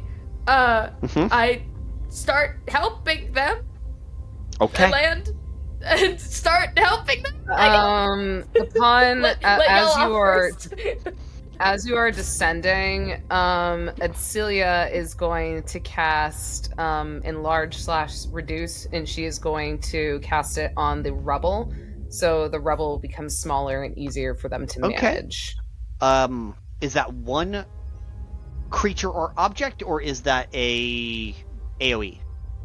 It says it's a creature or object that you can see within range. Adsila is going to see the largest piece of debris that she sees and reduce it, just to try and make things easier on Perfect. the part. It looks like there was a very large chunk of the side of the building that fell or is about to fall. As you shrink it, it does continue to fall, and all 8 of these skeletons go over and they pick it up and move it out of the way. So a potential hazard that would have caused more damage is now removed. Okay. Yay! It was extraordinarily helpful. And they continue going back, and they're team lifting, proper lifting. Don't want to hurt those spines.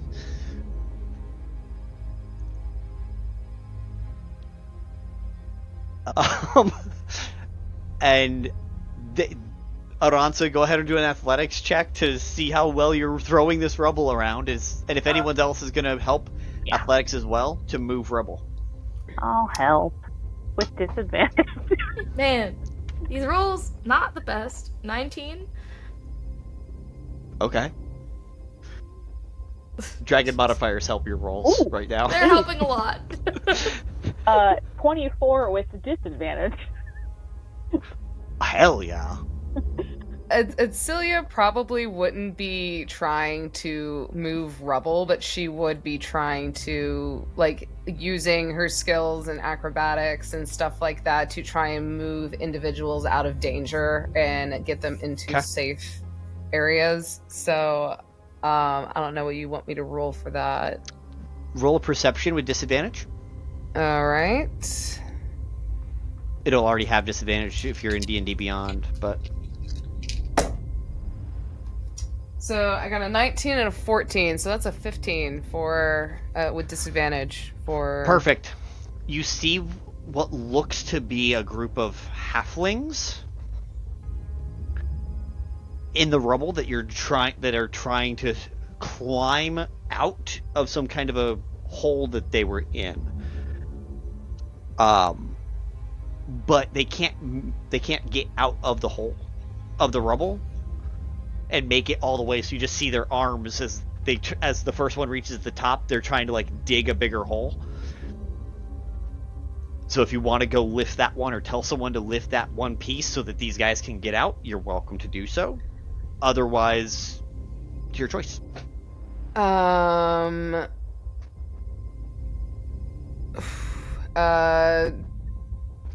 would definitely be running over. She is going to... she is...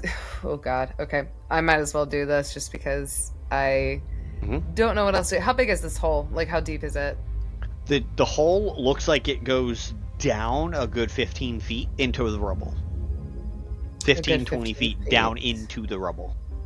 Okay, alright, let me read this spell again just to make sure I don't fuck shit up here.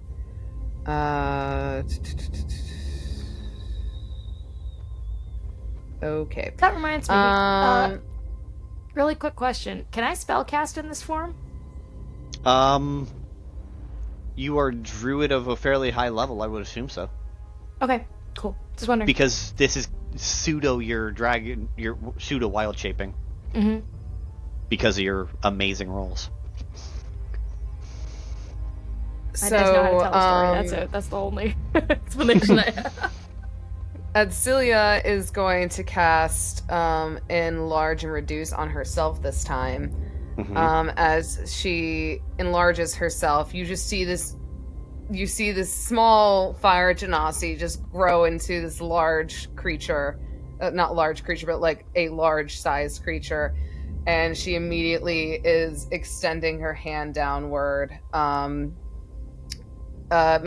Before she does that, though, she is going to rip off the bottom of her dress and wrap it around her arm so they don't risk taking any sort of heat or fire damage from her as she extends her arm downwards to be used as a pretty much like something that they can climb out of the hole. Okay. As you do that, you lift up the rock up a little bit because your arm is now chunk. So you lift that boulder up just that little bit as you kind of clear the way, and they're able to use your arm, but as like, you know, when you're in the narrow hallway and you're able to like climb up the side of a wall. That's what they're kind of more or less doing, but they didn't have enough room. It was too much room previously. Okay. Now they're in good form to be able to spread that gap. And because small, they are small. They're small. They had little legs, and they managed to climb their way out. And there's about 3 or 4 of them. There are 2 femme presenting, a male, a mask presenting, and and one that is a little hard to tell, but that's okay. Could just be the rubble. You have no idea. It does not matter. They are alive, and the 4 of them get out and make their way out. Celia's just sitting there. She's like, "Come on, sisters, bros, and non-binary hoes, let's go!" And they make their way out, and they're like, "Oh, thank you." You're very welcome. Get out of here before anything else happens. Last thing I want to do is try to drag more people out of a hole. How? Where? Huh? Where do we go? Where do they go? Is there any place, can Adsila see any place that seems to be any sort of safety or, like, foundation for them to go to? The best place you know of is where the beacon is that had the teleportation circle at the bottom. That is the easiest and best route out that you guys know at this exact moment. Adsila just points and she goes, go towards the light. You should be able to teleport out of here. Keep running. Don't look back. Usually that's a bad thing, but we'll go towards the light as they help each other and are like leaning on each other for help as they slowly make their way out. I hope they make it out of there. I would protect them with my goddamn life. And the four of these people disappear out of your line of sight into the darkness.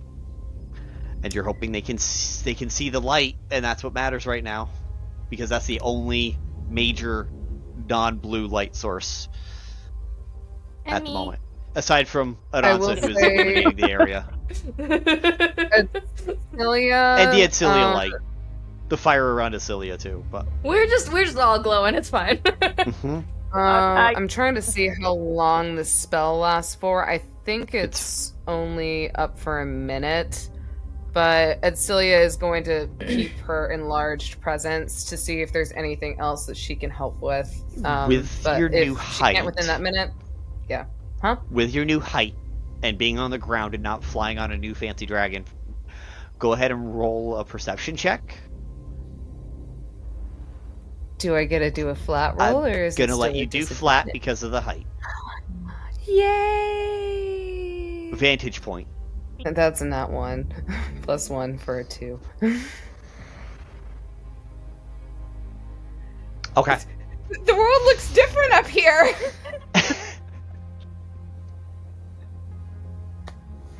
I'm fucked, aren't I?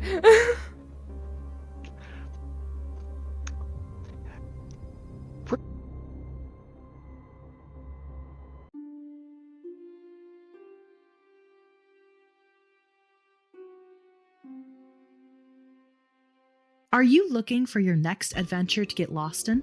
Do you enjoy dark fantasy, horror, slice of life?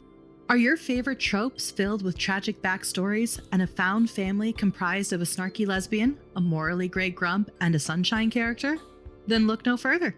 Tune in to Tales of Three and follow the adventures of three unlucky strangers whose fates collide when they accidentally stumble upon a plot to destroy the world as they know it. Throw in some forbidden magic, a slow burn romance, hidden identities, and some devastatingly beautiful baddies who will stop at nothing to keep our trio apart. Mix it all up, and we've got your next obsession. Tales of Three, a Rainbow Dice Club production, is an all-queer, Dungeons & Dragons-based podcast that airs on Fridays. Find us at Rainbow Dice Club on most socials and at Tales of Three wherever you get your podcasts. Hi friends, my name is Casper and I am launching a game this year called Back of House.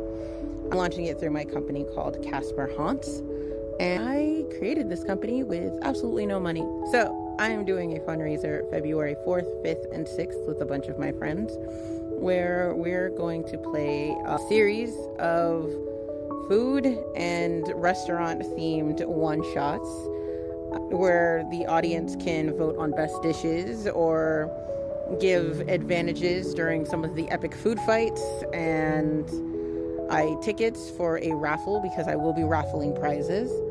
To tell you more about the game Back of House, I made it for my niece and nephew. It is a card game that I spent 2 years designing, and it's basically, you're trying to fill as many orders as you can before the kitchen runs out of food, and it's very fun, if I don't say so myself.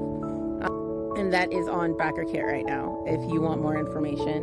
It is launching officially with Backer Kit's Pocketopia back in May, coming up. Just trying to get the word out.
This January, the Ballad of Hard Work will begin. We see a barren world and the sky filled with lights as 15 characters arrive to help teach this place how to love again.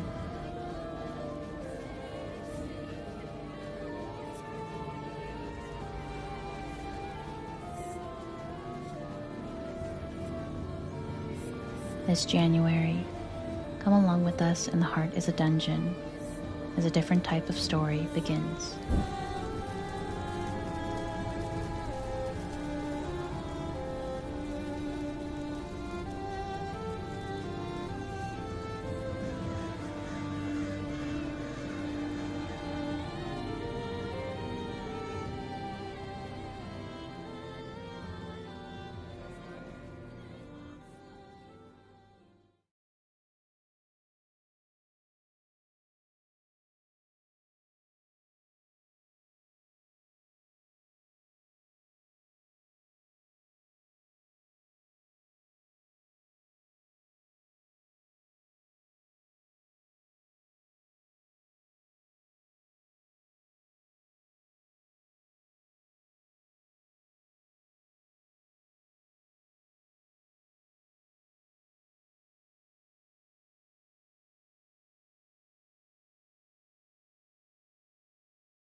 Are you looking for your next adventure to get lost in? Do you enjoy dark fantasy, horror, slice of life? Are your favorite tropes filled with tragic backstories and a found family comprised of a snarky lesbian, a morally gray grump, and a sunshine character? Then look no further. Tune in to Tales of Three and follow the adventures of three unlucky strangers whose fates collide when they accidentally stumble upon a plot to destroy the world as they know it. Throw in some forbidden magic, a slow burn romance, hidden identities, and some devastatingly beautiful baddies who will stop at nothing to keep our trio apart. Mix it all up, and we've got your next obsession. Tales of Three, a Rainbow Dice Club production, is an all-queer, Dungeons & Dragons-based podcast that airs on Fridays. Find us at Rainbow Dice Club on most socials and at Tales of Three wherever you get your podcasts. Hi friends, my name is Casper and I am launching a game this year called Back of House. I'm launching it through my company called Casper Haunts, and I created this company with absolutely no money. So I am doing a fundraiser February 4th, 5th, and 6th with a bunch of my friends where we're going to play a series of food and restaurant themed one-shots where the audience can vote on best dishes or give advantages during some of the epic food fights, and tickets for a raffle because I will be raffling prizes. To tell you more about the game Back of House, I made it for my niece and nephew. It is a card game that I spent 2 years designing, and it's basically you're trying to fill as many orders as you can before the kitchen runs out of food, and it's very fun, if I don't say so myself. And that is on Backer Kit right now. If you want more information, it is launching officially with Backer Kit's Pocketopia back in May coming up. Just trying to get the word out.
This January, the Ballad of Hard Work will begin. We see a barren world and the sky filled with lights as 15 characters arrive to help teach this place how to love again.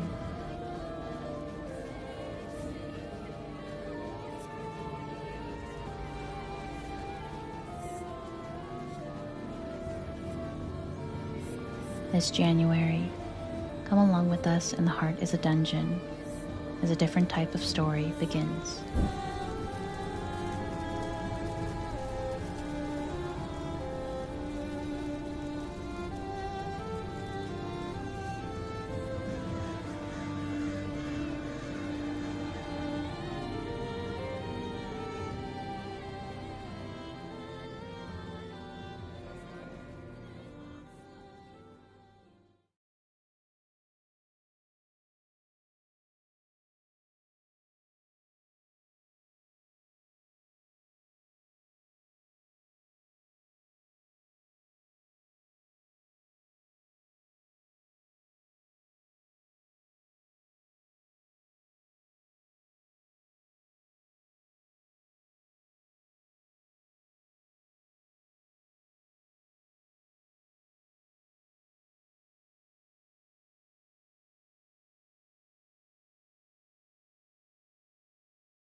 Varrick.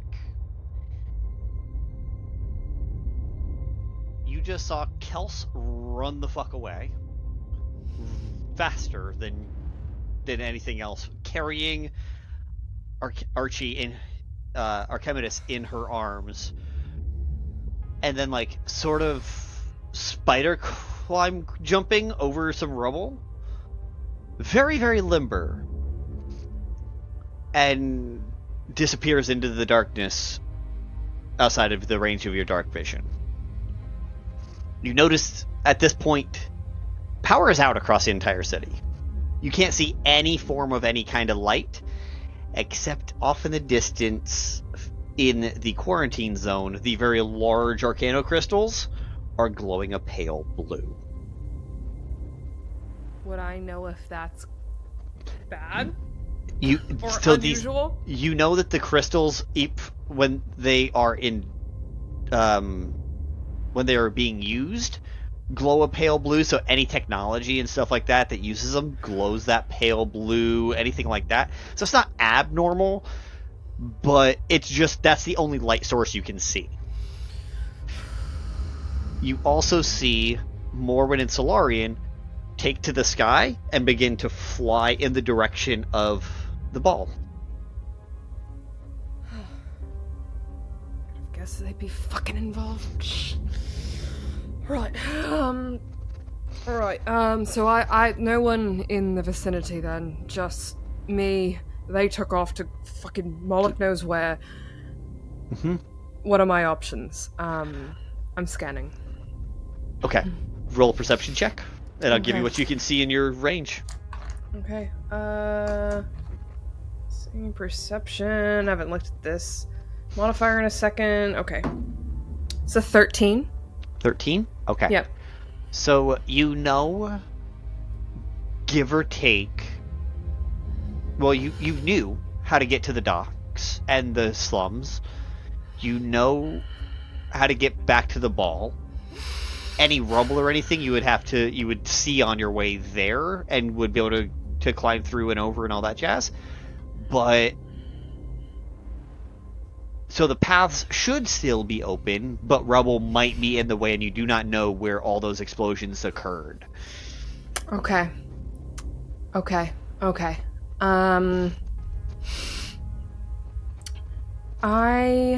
So if I were to try and guess where Degella would be on a night like this, what would I need to do to discern that? Just as a guess. Go ahead and roll an insight check with a... No, because time away would have been disadvantage. Knowing her is advantage, so flat roll. Natural 20, I could take a picture of it, but Hell yeah. You said no, it was you're good. insight? Yeah. That's a 24 total. 24 total. She was likely going to be partying down in the slums somewhere. And you remember there being a new nightclub that opened down in the slums. For the bar. For the party. Like, for the week. Brand new 4-story nightclub. You might want to edit that out, because I don't know how much my mic caught. I just got an ice cube stuck in my permanent retainer for a second. I didn't hear anything. Okay, great. But I'll go ahead and recut that. Give me a second. Thank you. I just know I probably went, ooh. You did not, but that's okay. So on that 24, you were able to take your best guess, because you know what the state the city was in before all this, and you have an idea of who she is. The best spot to find her is going to be in the slums at a 4-story nightclub that just opened tonight. Yeah, that's where I'm going. The other that's where night, I'm going to try and go. But okay. As you start making your way there, you do come across some rubble and some difficult terrain, so that does slow you down. And the thing is, it's getting hard to get through, but that's okay. You keep trudging along. Just like I said, it slows you down half movement. After about 45 minutes, so it's about 2:45, give or take, you see a beam of light off on the left, right, like behind you. Like, you know when someone lights a flashlight and you see it behind you? Yeah, like coming from my 7 or 8 o'clock? Yeah, like coming from behind you. But when you turn around to look, it's a beam of light that shoots straight into the sky. Almost like a beacon. Is it for help? Is it for hope? You're not sure, but someone's alive over there. And it's over in the direction of the ball. Where Frick and Frack are. Or were. Or might be.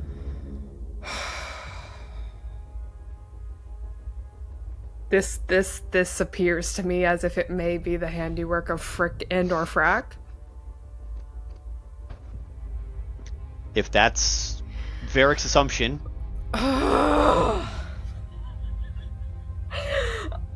He makes that sound. And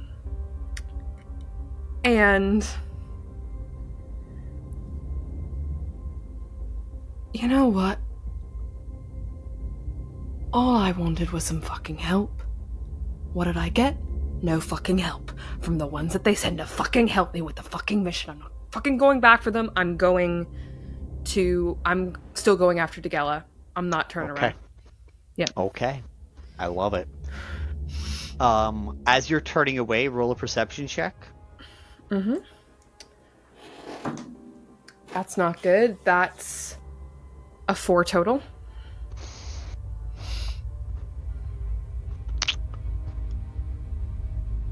Yeah, no. You think you saw a blip of like orange red in the middle of it for a second, but you haven't seen light since the morning. There are no stars, there's no moons, nothing is above your head. It is total darkness, except for this beam of light and the pale blue glow of the crystals off that are now closer, because you had to get closer to the quarantine zone to go down into the slums. But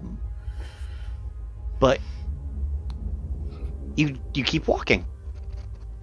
Mm-hmm. Okay.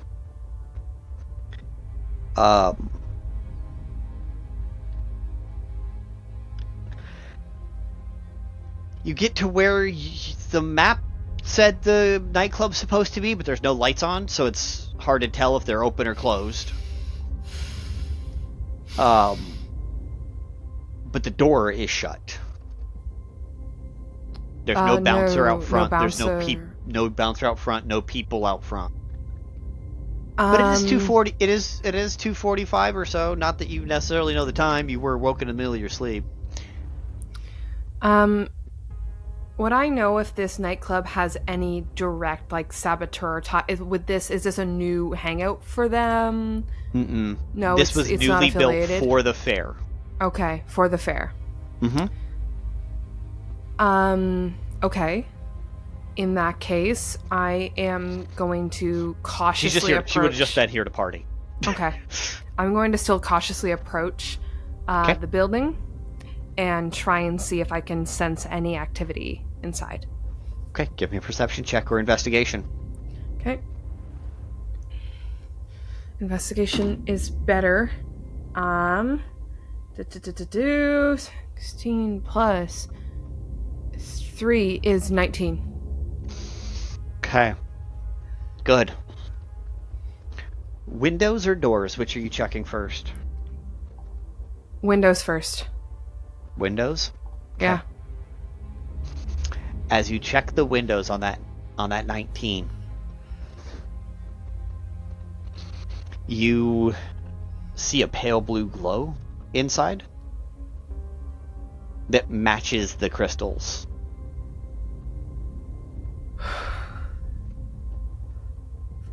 But it's like a lot of smaller pale blues that combine into a very large pale blue glow. And they seem to be moving.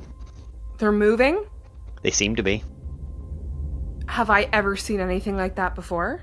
Only on technology, like the motorcycle, the Tau bikes did it. Like anything that moved that would have had technology would have, but most of that should be shut down if the power's out.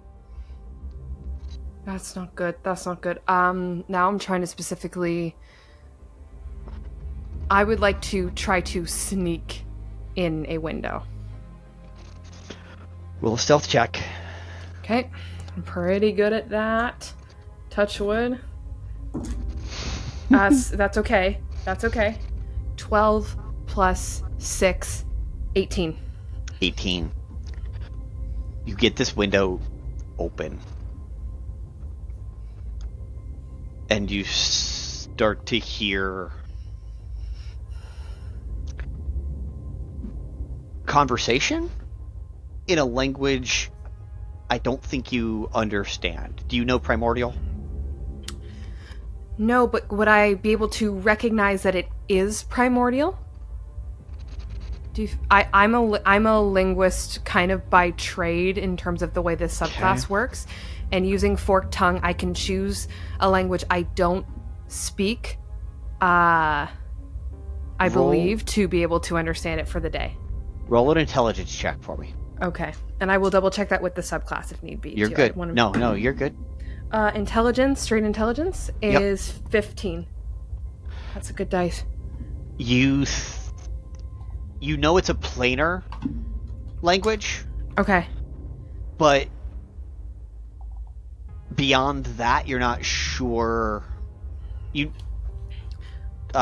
exactly what plane this language came from.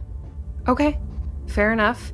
Then I guess it doesn't really come into... How many planar languages are there?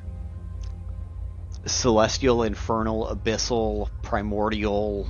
That's why you're able to tell it's a planar language. I know that it's not infernal or abyssal because I speak both of those. Correct. So it's 50-50. Yeah, so I'm going to... In addition, your Forked Tongue feature grants you an additional language. When Moloch accepts you as silver, you gain proficiency. Your Forked Tongue, whenever you speak this language, you're devilish. Just want to make sure I've been using that correctly. I'm sorry, it's not a core class. It's fine. It's fine. You're an ill rigger, it's good. Forked Tongue. Where is it? Where is Forked Tongue? It's okay. Oh, here it is. Unless it wants to freeze on me. Let's go. Okay, you can instinctively speak, read, and write Infernal. You can speak 2 other languages of your choice, but you can't read or write them when you finish a long rest. Now I've gone up to 3. I didn't have to. I actually look back. I didn't have to use Infernal, but I'm going to say that I did because I said that I did. I'm going to activate my 2 others and do Primordial and Celestial since they're the 2 that I don't speak. Okay. And that'll burn all of my languages for the rest. Because you could tell it was a a planar language. Okay.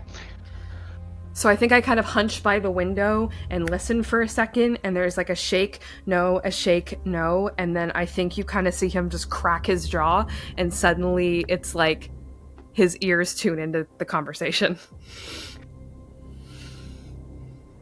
It just sounds like casual conversation, but everyone's conversation seems to be with something different. Like, no one is carrying the same conversation as anybody else. Huh. It's overlapping conversations that have no rhyme or reason to anybody except for the person that's talking. Can I try and tune into any particular conversation and glean its details? Give me an insight check. Okay. 16. On a 16, the bouncer is turned around, blocking the door. Okay. You opened the window like right next to it, and there's the bouncer blocking the door, and the bartender. Okay. Who's pouring drinks and giving people drinks. Like, it still seems to be functional, but everyone in here is glowing pale blue and has crystalline croppings coming out of their arms and legs and back. And you hear the bartender having a conversation with themselves, give or take, and the bouncer. Take your pick. One of the 2 of them. He's the closest to me. I want to hear what the bouncer's saying. Yep, I'm just good. It was an orcish figure, and you can tell that because it has a set of tusks. Okay. And he's got on a like a biker's vest. Yep, just gonna sit here, keep all the riffraff in until we're permitted to leave. Yep, I understand. It's exactly what I'm doing. So you glitched for a second. So I missed something before we're permitted to leave. I'm so sorry. You're good. Yep, I'm just gonna stand here and keep all the riffraff in till we're permitted to leave. Yep, that's exactly what we're doing. I'm just awaiting orders from the master. Fuck. Yep, no one's getting out of here till the boss man says we're leaving. Shit. Yeah, okay. I understand. That's exactly what we're doing. That's the kind of conversation you're hearing. No, that's good to know. Because if there's riffraff in this building, Dagella's probably in this building. And so you're able to see. Your passive is at least a 12, right? Yeah, it is. Okay. You're able to see at least 500 people on this dance room floor, and this was a 4-story building, and you have no idea how many people were on the other 3. Okay. I am going to approach the door that bouncer is standing at, and I'm going to knock super hard and frustrated on that door. Give me a persuasion or deception check. Okay. Persuasion or... They are both two totally different knocks. Yeah, we're going to go with deception on this one. I rolled... what's... 18 plus 9 is 27. Mm-hmm. He rolled a nat 20. On deception. Okay. He rolled a nat 20 on his perception / insight that he was doing. Okay. The door opens up, and you just see a hand come out. I need a dexterity saving throw from me. Absolutely. Dexterity saving throw, still the same modifier. 13.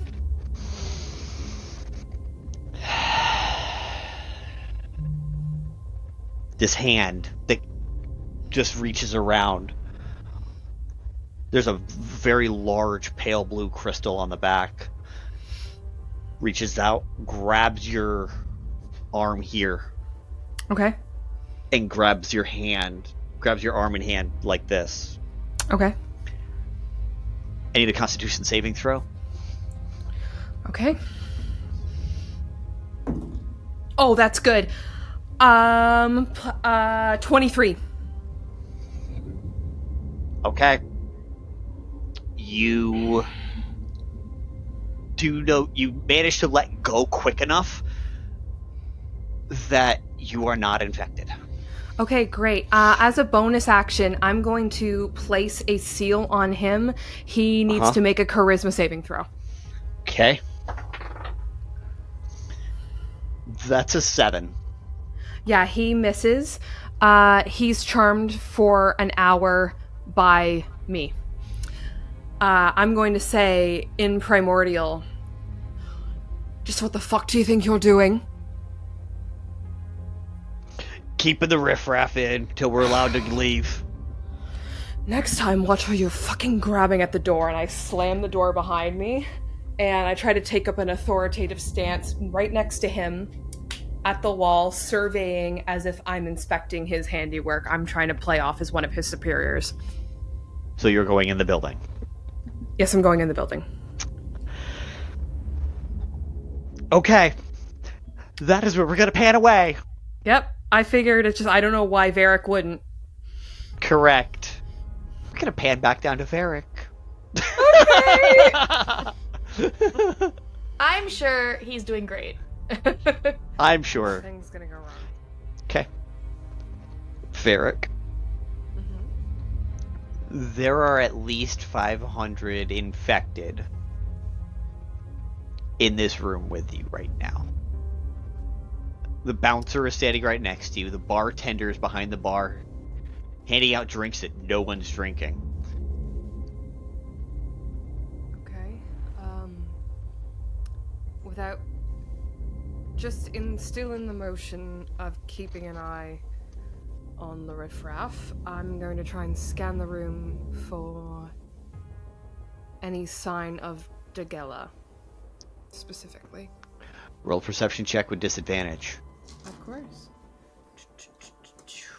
Disadvantage is still not terrible. The lowest was a 9 perception, so it's a 10 total. You can't.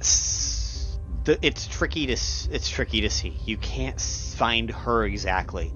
You find some what look to be elven, because you can still see the elven ears and some of the longer hair.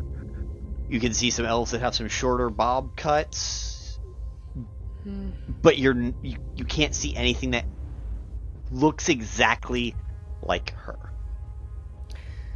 And when you say infected, is it obvious that every single person has some sort of crystalline glowing growth affect? Mm-hmm. Okay. Everyone in here has some sort of crystalline growth going on face, neck, arms, legs, any part of exposed flesh that you can see. You're seeing at least everyone have a spot. And I think there's this moment of not wanting to be a hypocrite like she was. And then there's another moment in his mind of not owing her anything. And I think he is going to subtly put his hand to his ear to kind of activate the communications implant when he speaks this aloud, but he's still going to be speaking primordial as if he is conversing in the same way other supervisors here are. And if Clay doesn't parse this, then he can go to sleep and learn primordial tomorrow. So okay. He is going to say in primordial,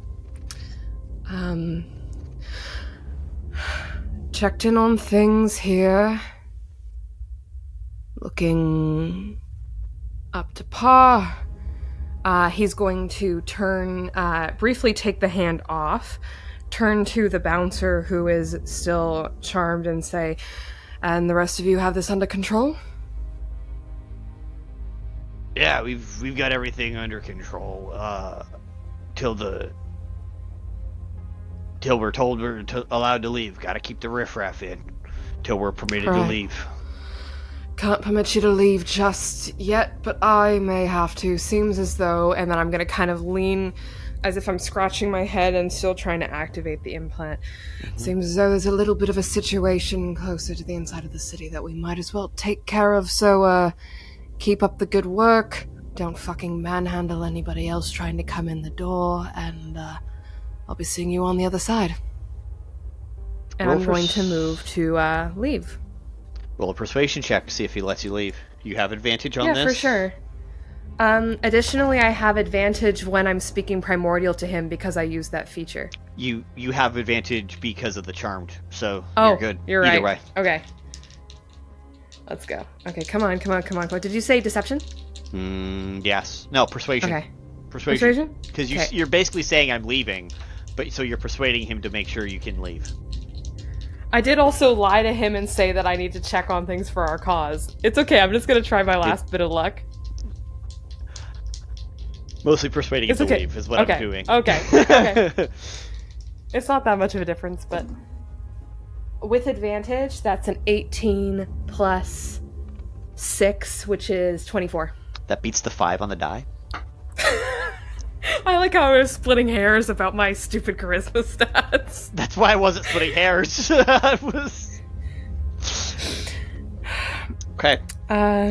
He takes that half step forward to allow you to get the door open behind him and step on out.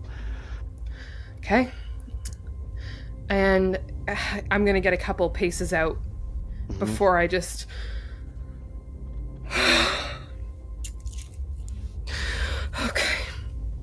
Okay.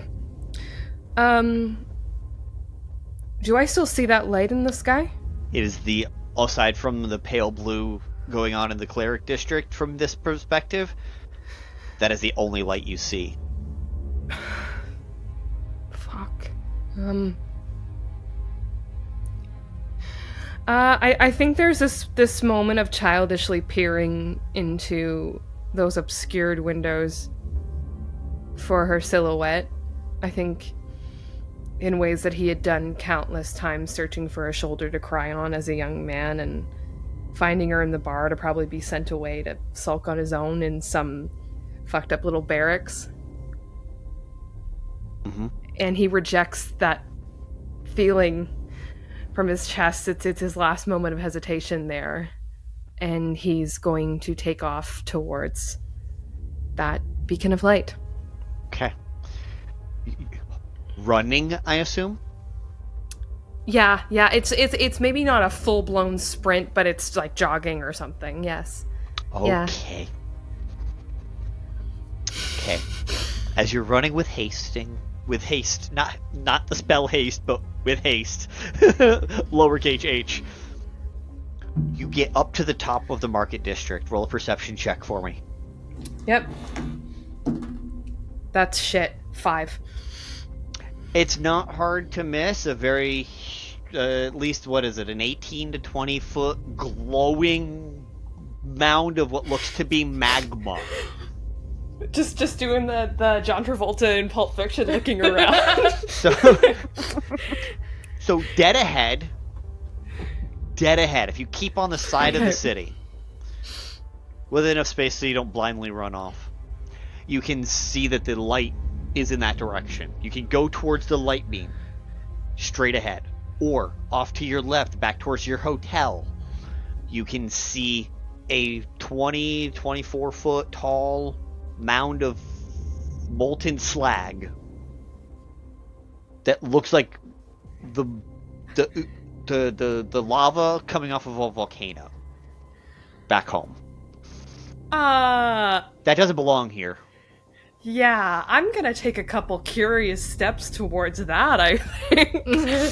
Because that's bizarre, but not necessarily a bad thing, because it's not blue glowing crystal shit. So. And it wasn't there when you left. Nope. So, as you guys pull out, you guys see that the hospital, Tommy, okay, where you've been fixed up a couple of times. Yes, it was growing full-on crystals. Let's be real. The whole side of town was infected to the foundation of buildings. Great. It is collapsed. Fun. Other buildings in there are collapsed.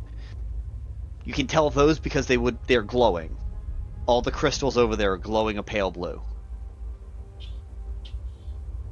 You do go to an apothecary, to a potion maker, and Solarian, Morwen, you guys land as you see these bright red blood wings out of Conrad's back. Because I kind of imagine, Conrad, you glow a little bit. Your wings, your god mode, glows just a little bit. If he doesn't, Ferdinand does. He has a purple underglow. I was going to say, I have like the actual horns all the way out to with being blood, the factor of the wings, all of it. Plus, both of you have your vehicles are working and have their headlights on. So Morwen, Solarian, you guys see headlights, which is not a normal thing you're seeing. You do see the bright beam of light. And as you guys were flying away, you saw a molten dragon fly at a lower height. But Solarian, you had darkness cast on you guys, so they didn't see you, but you saw this bright molten set of slag fly across the sky back to the hotels that you just rescued Kelson, Archimedes from. As you guys land in front of this potion dealer, and Mathorian, you just bamf right next to them. What do I hear? Like, is this simultaneously as we're parking? As you're parking, yeah. Oh, you assume that I'm parking. Oh, that's fun. Just as this happens, I draw my weapon, because I don't know who the fuck's landing, or who the fuck's poofing, or who the fuck's doing anything. You actually... I don't think you'd hear anything. See a ball of darkness moving towards you. Yeah. Which, it's dark just anyway, so... Yeah, just magical darkness coming at you. Yeah, because we would be flying... Yeah. Right, we would be flying... So everything above it is just darkness. So we would have blended into the top, and then just as we're landing, it's just as if a ball of that darkness lands directly in front of you. Yeah. Yeah, because there are no stars in the sky. I would there are dispel no it, yeah. There are no stars in the sky. You can't see the moons. You can't see anything in the sky. For those who did miss that, it is entire darkness up there. The stars disappeared, the moons disappeared at midnight, specifically. So it was before all the 2 hours before the explosions occurred. Yeah, so that ball of darkness seems to come from that dark sky, lands in front of you, and when it hits the ground, is dispelled, and you see Solarian and Morwen. Well, it's good to see that you're all still alive. And at that point, he puts the rifle back in the holster. Tommy did not stop. He was told we needed a potion cellar. Is it open Potion for cellar. business, or is it fucked up? It's 2:00 in the morning. It's just a building right now. But it's solid. Oh, it's going to be a building with... Oh, it was still solid. It was still solid. So legitimately, this ball of darkness lands, and we have this epic moment from our members of the Raven Court, which is, as a player, that is hot. However, it is immediately interrupted as this glowing purple motorcycle rears back on its back wheel and drives through the front door of this potion cellar. Make an attack check. Okay. I was just going to shoot the door, but that works too. I was just going to shoot the door. I was told I was going to pick the lock, maybe. Look, I started blasting. There is a rogue in the party right now. I'm going to make a attack using Ferdinand's strength listed on here, adding my proficiency bonus as this is a land vehicles check. Correct. This is against a door that is actually smaller size than me, and because of the mounted combatant feat, I would have advantage. Correct. 15 plus 4 plus 3, 22. Okay. Good.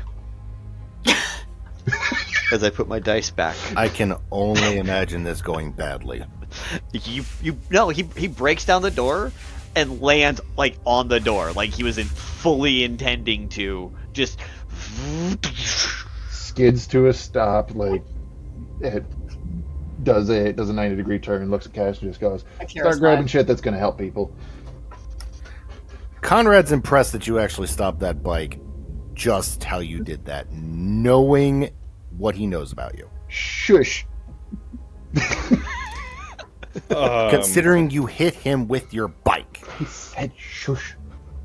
And now I'm going to go on mute because I did my thing. What exactly are each of you doing? Helping people. As she's like, gets off the bike and starts looking for like, specifically health and strength potions. Okay. There is one specific potion I am looking for.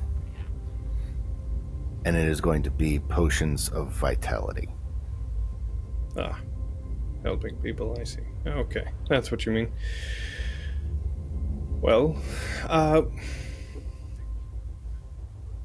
at this current moment, I have Sauce and Vulcan safe. Jaden is safe. I do not know where the little one is. The next two on my list are Kels and Archimedes. And I know they're injured. They are taken care of. No need to worry about them. And if you really wanted to help people, you are in luck. We need you to help us do, I suppose, exactly that. The machine, your magical generator in the Wild Magic District.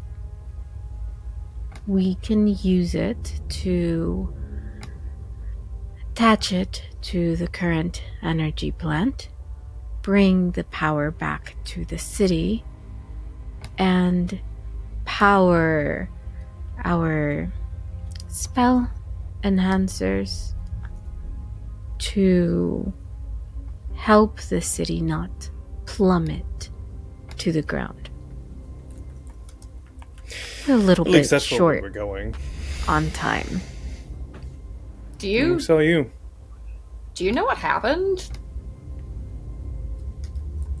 What do you mean? With this? Yeah, no. I'm trying to figure out what happened. Oh. Yes, it was my late sire's doing. The last fuck you to everyone as he perished. And he did, by the way. But here we are. What's done is done, and now we are trying to do what we can. I would love to roll an insight. Absolutely. And Jonny, roll that persuasion or deception against. Natural 20 for a total of 28. Okay, I rolled an 18, which gets me to a 29 because I have a plus. Fuck! So literally just over. You did do really, really well. So I will say that you do see that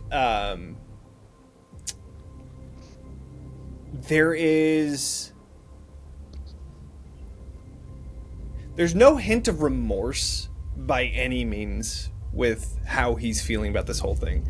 He did but seem you do weirdly happy, but he did perish. He did. Right, exactly. You do get the sense that like he Solarian had some part to play in this, absolutely, and he's actually pretty uplifted about it, regardless of the circumstances.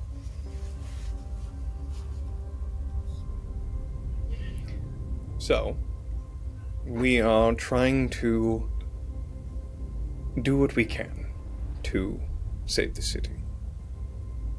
I feel like your efforts would be better spent helping us get this generator from one place to another.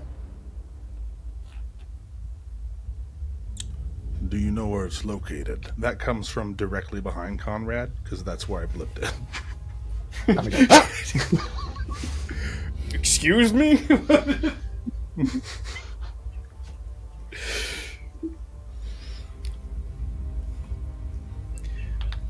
It's within the Wild Magic District, right? That's where we were going. Why And would it only have to be there? Right. Because God hates us? All of them, probably. Except for No, one. I don't. So I as hate you. You get an eye roll from Morwen, by the way. So first things first, Conrad's going to whip around to the one behind him and immediately brandish his scimitar pointed at whoever the fuck just appeared behind him. I wouldn't do that if I was you. So what am I looking at behind me? It's Mathorian. We met. Y'all gotta sit there and tell me who's popping up behind me. You literally cannot drop a building on somebody and then expect me to not be frantic. Especially when I never dropped a building on you. Not you specifically. But yes, you are correct. People need to stop popping up out of places. Second of all, I'm gonna teleport right next to him and just be like, what do you mean? All right, is it super happy fun Morwen time, or just are we gonna save fingers to the her city? temples. at that moment, before he was going to say something to Morwen, the wings that he have of blood is literally going to wrap around out of pure reaction, and the scimitar is going to be pointed straight up, and then he realizes who the hell it is. This is like straight PTSD from a military person. You cannot do this. Yeah. Have to have a little bit of fun tonight. Gentlemen, if you are done playing, and she looks at both Mathorian and Solarian. I'll put out my wings. I was simply arriving. At that point, Conrad's going to look at Morwen and simply ask her, "What do you mean Kelson Archimedes were taken care of?" We saved them. You recall how I made you an offer of employment. I did the same for them. And I take care of mine. They are on their way to the last of my engineers, who will be portaling out of here and to Ardamir shortly. They are out of harm's way. I What would once happened to again them? like to insight check we saved them. Please Oh, do. yeah. Go for it. Please go ahead. Can- Yeah. mhm. Can I'll This show is Let's the see. we are the shadiest group You to are. just show up. Oh, yeah. Honestly. Absolutely. You might The wall win of this one. darkness descends from the sky of darkness. I was gonna say, can Conrad insight? Because yes, he's made a Yes. agreement with her, but at this Tommy point, could too if Tommy felt the need, but I would rather. So, help I got a 14. Cass. For a 25. But I've also been saved No, by you. I think no. I have context I rolled here. a 3. I rolled a 3 you got- to a I total win of by 14.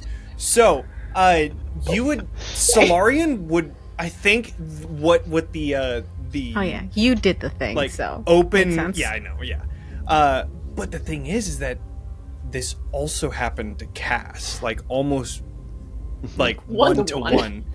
So I think when he says we saved them, he looks at you and you know. You know what happened. Cass narrows her It eyes. a does bit, sound that's like nothing. when he says we saved them, it does sound like he ate them. Like that's what it sounds like. Like it's, and We Conrad, you got a saved nat 20 on that roll. Oh, was it against me or was it against Morwen? against both of you saying that we saved them. I see. I got a 27. I think So what Solarian. you would know from Solarian is because you don't. Cass knows, but you don't know. Do you even know that he's a vampire yet? I feel like. Well, first off, did you use any type of vampiric form or tendency? No. Orcus? I mean, No, he didn't. Well, I Yeah. am in my vampiric form now. I forgot about that. I am like very vividly in my vampiric Yes. form. You're goth.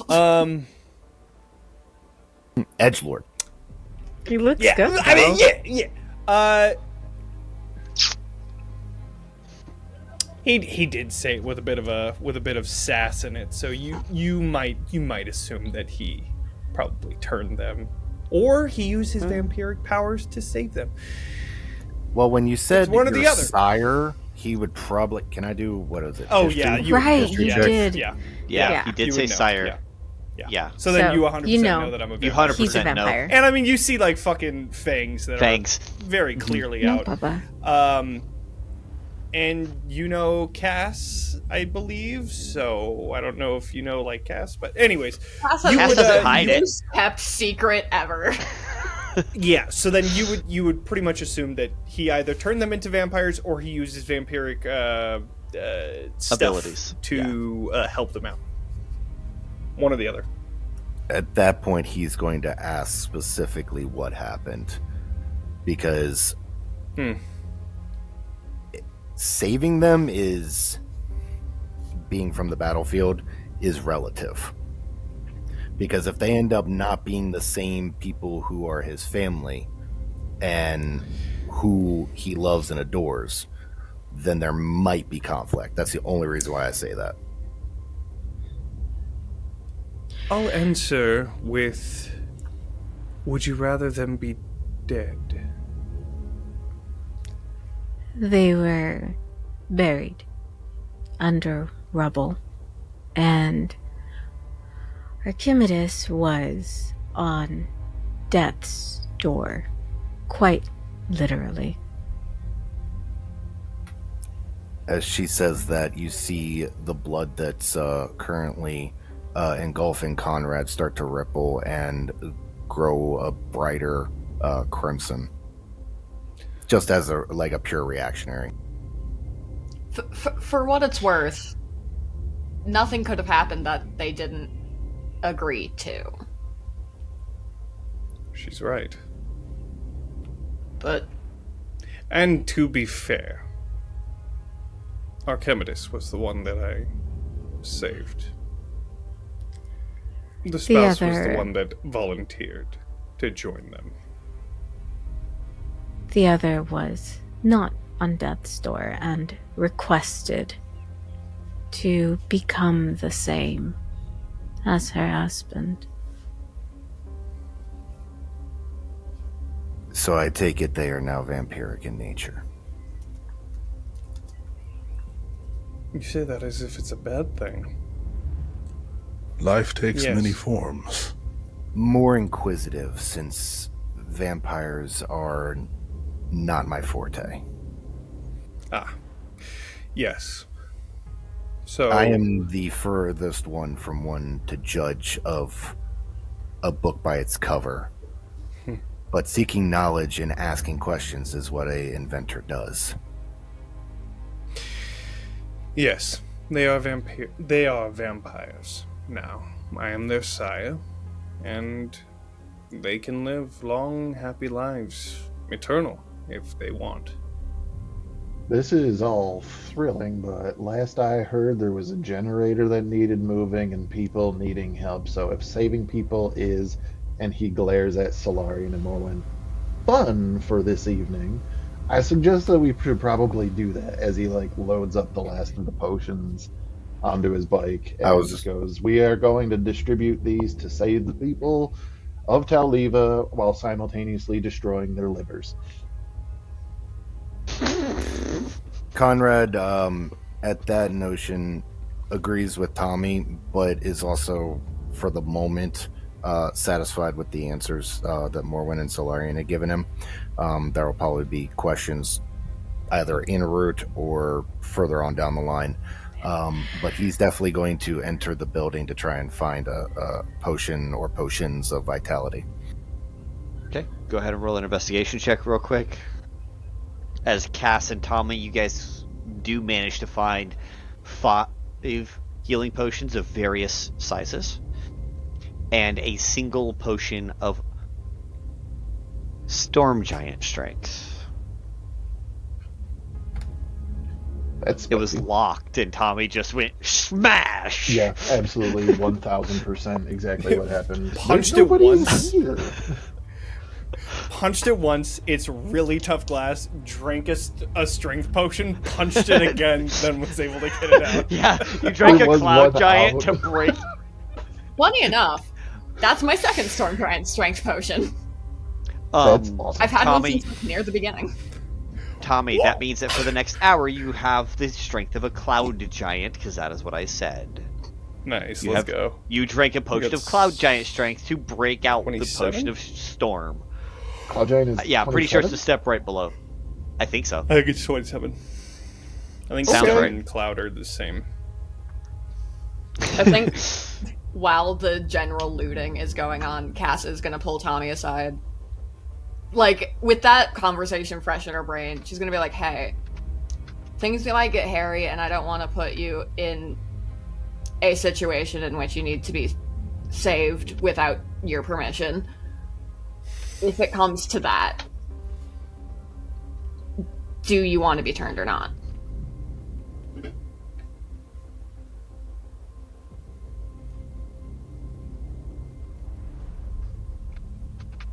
Tommy has been moving because it's very much so a moment of all right, like I said, it's time to go to work. There's people that need saving. He just gave that speech to several other people, but as you ask him that, he literally probably closes one of the bags that's on Ferdinand and just gonna kind of stop and think about it for a moment.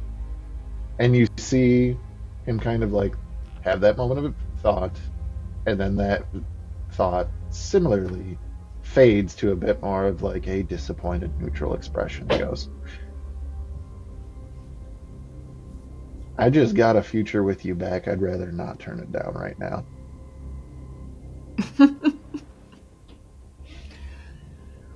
We'll try not to let it come to that, but good to know. Yeah, I also don't know how the bitey's gonna work. Any gesture for the one tusk that he has. You know, you get creative. I love that this is now the second time independently because Cass doesn't remember the first time she offered that. Where it's like, hey, just in case. Which he said no the first time because he didn't want you to get Emily in your noggin. Would Solarian have heard this, or did you guys do that, like, off? Away. I pulled him to the side, but also, again, Cass is drunk.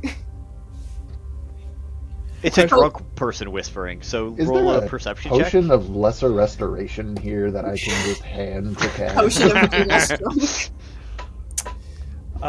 So then that would have been a 26 to hear. No, yeah. You don't hear Okay. anything at all. Absolutely. There's definitely the way she says "saved without your permission" is notable. Yeah.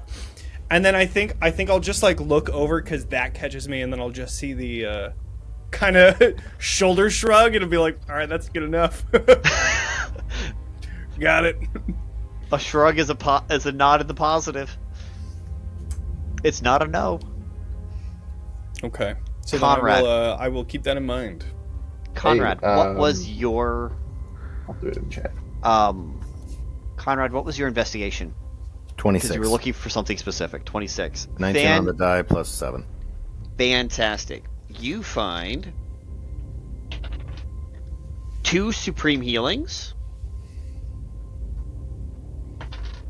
5 potions of vitality that you were after, and nope, not that one. Oh, one potion of lesser restoration to get rid of a condition. Because you overheard Cass being way too loud with a whisper. You don't know what she was saying, but you could tell she was trying to whisper and make it not make any sense. All the signs of drunkenness. Plus, you've seen her for more than 10 minutes earlier tonight. So you don't think she wasn't driving. So, at the factor of finding the potion of vitality, I'm going to drink one. Mm-hmm. Does it take away one level of... removes all. It just says removes exhaustion, so I didn't know if that's all or 1 or 2. Hang on. Yeah. All of them. How many of those were there? 5. Oh, 5? Oh, vitality? 5 of vitality to get rid of exhaustion. I mean, I know a lot of people who just got 1 level. Mm-hmm. I think I'm immune to exhaustion. I think you are too, Jonny. Fucking no, I'm kidding. Same. Yeah. Hell yeah. Mathorian is immune to exhaustion. Funnily enough, I don't even have to eat or breathe. Out of curiosity, DM, how far away from Sauce are we? Several hundred feet. Yeah, that sounds right. Like you're in a totally different district of the city. If I mad dash, can I get her a potion? Because I know she is exhausted beyond reason. And then head towards the generator. If you did, you would not make it. They are going to head that way because you'll tell Tommy roughly where it is and he'll be able to guide them there. But if you go and make that detour, you risk running late to anything that they may run into, and you know they're going into the quarantine zone.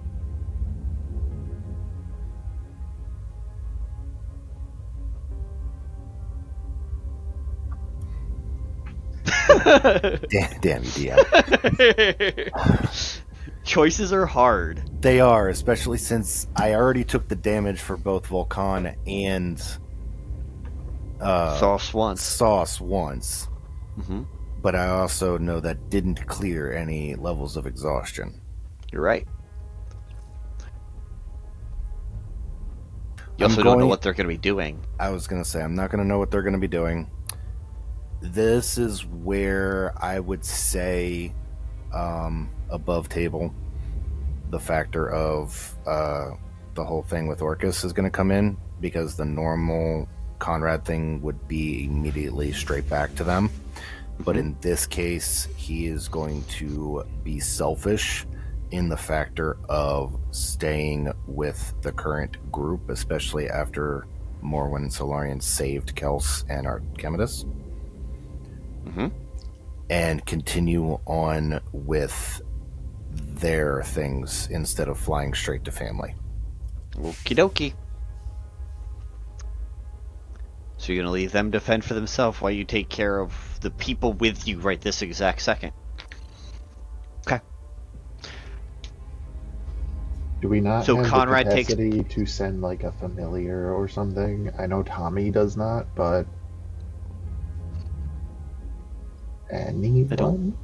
Does my bike, your bike, and Sauce's bike have anything interlinking them that I could put it on the bike and send it on autopilot? No. You could send one of the bikes on autopilot, but that's the best you got. Like, you could send Ferdinand by itself. I would like to have the god bike if we're going into the land manager stuff. The bike that actually has a god inside it? Yeah. Yes. Be handy to have.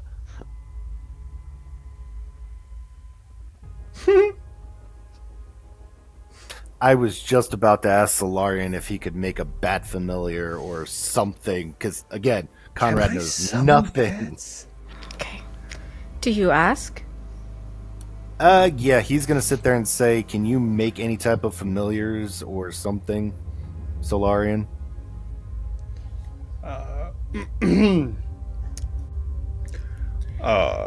I cannot. And then he's gonna look over to Morwen. But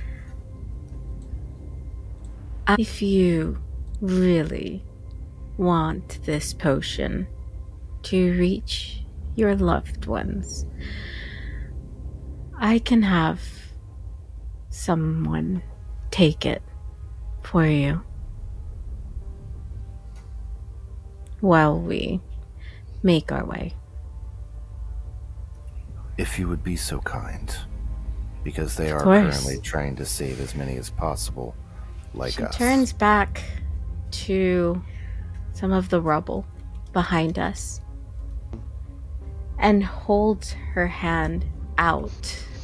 Do you see this blackish energy go from her hand into the rubble, and hear as someone makes their way out of it, as if the rocks and the lacerations to their body mean nothing. As she summons, reanimates the corpse, makes them walk towards us. And Tommy,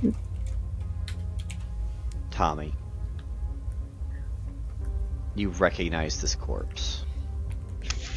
Eric, I hate you. I want that to be on record. Damn. Okay. This corpse is a very large, heavy-set humanoid in a baker's outfit, carrying a tray that looked like it contained baked goods of some kind. Tommy's gonna stop for her and go, "Oh no!" Wouldn't Conrad? It's Marv the Muffin Man. Oh. Cass, you would recognize this as being Marv as well, because you were there. Morwen looks at Conrad. Where are your friends? They're in the center of the ball. Very well. Morwen goes up to her undead and puts her finger on its temple, essentially putting the information, the direction. She knows where the ball is. She was there to make sure it can get there. Hand him the potion, then. He'll be on his way. And he just hands it, pushes the tray towards you, Conrad. What I'm going to do is I'm going to take one of like the mini tarps, like kind of like burlap sack tarps that I have for like my tools and whatnot, wrap the potion up in it. But I'm going to put the insignia of Conrad, Sauce, and Vulcan that I branded them with on the sack, so they know it is for them and them only. Okay. Tommy, before letting the zombie go, he's gonna like kind of like be a little put off because this is kind of this is his first time dealing with undead, and he is going to walk up before, like, as this exchange is happening, and if there is any gold on this person, he's going to take it. But he's going to put it in a separate coin pouch as this zombie walks away, and he's going to say, "That's for extorting Jed." Go ahead and roll a sleight of hand to see how much you take. All of it. He's undead. He called Jed his boy. Like, isn't that Jed's dad or something? You know what? Not dad. People have shitty Uncle? fathers.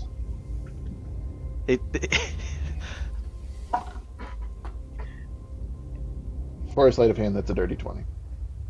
Dirty 20. You get 40 gold. That is 10 months of Jed's rent. And It's a lot of Marv money. just backs up and begins to walk with an obvious limp of where something fell on his leg, but just heading Suffer. towards the ball. There goes the baker with his tray, like always. I have to put it on the recording. I have to. I hope he doesn't mean to Johnny, sell I it. give you. Well, now that that is done, can we make our way? I am satisfied, so thank you. And at this point, he's going to hand the lesser restoration potion to Cass and say, "Drink it. We need everyone sane as they can be." I've never not been sane. Hey, And I love babe. drinking things that are handed to me. She drinks. Yeah, thank you. As they can be. I've been sane this whole time. Man, I hope that's okay. Jaden, what are you doing to try and help dig people out, or what have you? As a slime creature, I can squeeze into 1-inch gaps. That is truth. So I'm gonna Smash? squeeze into those spaces. Okay. And then use my strength to leverage things to move rocks off. Roll a perception check. Perception. And just a reminder, you do still have a bardic inspiration if you haven't used it yet, so you're welcome to add a d10 if you need to. I think a D10 on this would be overkill. I've got a 28. Oh, delicious. Okay. This was perception, right? Yes. You're down in the deep section of this rubble, and you do come across what looks to be what was the lobby, which, because it's the bottom level, it's more intact than the other 20 stories above it. But you see several individuals down here, all worse for wear. Everything that was still here is still here. It's just rough, like the building fell on it, because it did. Makes sense. But everyone down here, like I said, there seems to be about 20 or 30, seem to be alive. If only barely. Yeah. She will, if given the space, draw her Holy Avenger. There's plenty of space. Make some light and just and just go, it's okay, I'm here to save you. As Aransa, 21. you see Varrick at the edge of your dark vision. You see a single figure. I heading take off full speed head first towards Varrick with the intention of grabbing them and bringing them to the rest of everybody else. Like literally just. So what do I see? At full speed, glowing orb at your face. You see this molten slag of volcanic eruption speeding towards you faster than you thought it would even be feasibly possible. I'm just putting my hands up. I don't know, and with gold. I'm assuming, what color eyes does Aransa have right this second in dragon form? It's the same eyes. It's just an incendiary orange color. Varrick, roll an insight check. And RP off the insight check. Okay. Do you even want the number? You can tell us the number, but okay. The energy 8. here is like a hawk picking up a Pomeranian, like literally just like. That's the energy. So it's an 8 total. And he just, fuck it, and he draws the rapier, and he's holding it out, and he's trying to stop any movement of your jaws with the rapier. Back! I grab you with my foot. And he, yelps as he's lifted into the air. And I bring you very, you'll notice the ride back is a lot calmer. I'm not as, I'm chilling, and then I kind of gently put you on the ground next to everybody else. And will kind of immediately shrink back into me and yeet you with a hug. You will just be thrown to the ground via Aransa hug. I'm so good! Oh my god! You said Moloch's fucking taint, Aransa, never do that again! Well, I've never done it before, so this is the first time for everything. You're alive! That seems to be a thing that a lot of people are struggling with right now. I'm also alive! We're alive. Don't go to the slums. Don't go to the slums. What does that mean? Don't go the way I just came. Oh, okay. Noted. You're lava, you're a dragon, a lot has happened in the last day. But after I met you, you know how I split and I walked around? Well, then I went underground and I drank some blood and I turned into a dragon, and that's kind of the long and short of it. You drank some blood? Yeah. There was a hooded guy. He said it was a tradition. We're all just drinking blood in this city all the time, it seems. I mean, it was under a giant dragon skeleton, so I guess that seems kind of thematic. So you're okay with all of this? This is fine with you? I wasn't for about 12 hours, but then I vibed with I know he's the god of parties, yeah. Pan, yeah, the god of god of revelry. I had to vibe with a guy who's I met somebody, and then their dad, who apparently is the god of parties, showed me how to control it, and now it's really fun. Do you want to go fly with me? I can show you how it works. I love her so much. Oh my god. Have you seen Gonlo, Aransa? Oh, he turned into a bad guy. What? Yeah. This is the part that I kind of skipped over. So after I turned into a dragon, I went to bed, I woke up, went to the tech show. It went absolutely terribly. Garnlo took me to the quarantine zone and then joined up with the crystal and became a bad guy. He fuck. Okay. I was thinking those words too.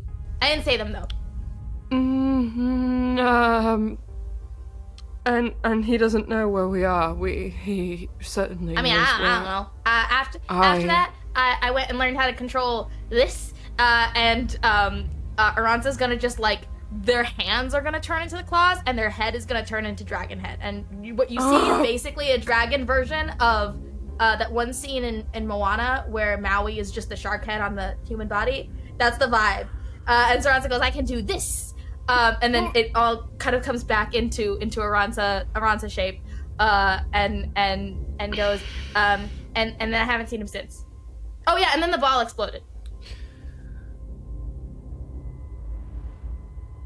Okay. All right. Now that I'm looking around, do I notice anything else about our surroundings? I'm just trying to take stock. You're back at the hotel. Okay. And the scene is about the same as when you left, except the rubble is moved and more organized because the skeletons have been at work since you left. Okay. And do I see the other two folks who are here? You do not see Jaden, but you do see a very tall, 8.5, 9 foot tall, probably. I think Fire Aransa goes. I think Aransa goes, and these are and that's my new friend. And I don't know where the other one went. But they're probably here somewhere. Adsila? Oh, hello, Cyrus. Good to see you here. Good to see you safe. Shit's kind of hit the fan, don't you say? Sorry, we might have to save that dance for a little bit later. Yes, my of friend course. Varrick. Sorry. His name is Varrick. It's okay, Aransa. I lied. My name's Varrick. You do that a lot. It's a pleasure, Varrick. I do that a lot. It's a story for some other time when we're not all about to fucking die. We need to get off this city. We need to go. Well, it sounds like you owe me a drink after this then. And she is going to immediately just kind of stand up, brush her hands off, and she's gonna be like, okay, so where the fuck are we going? Aransa goes, I don't know, and then kind of makes this kind of yawning motion as they rotate their head, and they're, from that point, all throughout their body kind of looks like they're melting in this red hot, white hot, as they become magma that then stretches back up into the shape of a dragon. Smash. And then the blue glow goes towards the docks and towards deeper down in, not up your guys' way towards the market district that you're headed. They're headed deeper into the slums. So it doesn't seem like whatever it was noticed you. It has other juicier targets that it's after. And as you guys are watching, you see that Lem on that 26, I can't not give this to you. The human is over there trying to break in and look in that nightclub as if they're looking for a very specific person. And then goes in the front door after being grabbed by after having their arm grabbed by the bouncer and brought in. They emerge not but 10 seconds later and begin to leave the area too. But they are headed back towards the market district. Not glowing blue.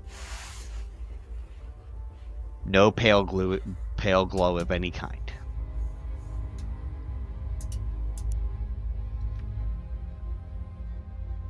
Up there, you guys do see a very large beacon of light. Erupts and heads straight for the ceiling, which there's a darkness that blocks the starlight and the moonlight and all of that, so it is totally dark, with the exception of anybody who is glowing, any spells that are glowing, any thing that is bright enough to do so, because you are in dim light bordering on darkness. Like, if you don't have dark vision, seeing is difficult. You do, Aina, you happen to catch a ball of, and Lem, you were paying attention mostly towards the docks and towards the southern side.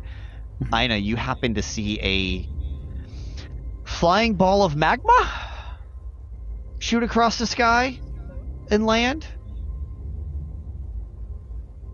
towards near where you saw the hotels were.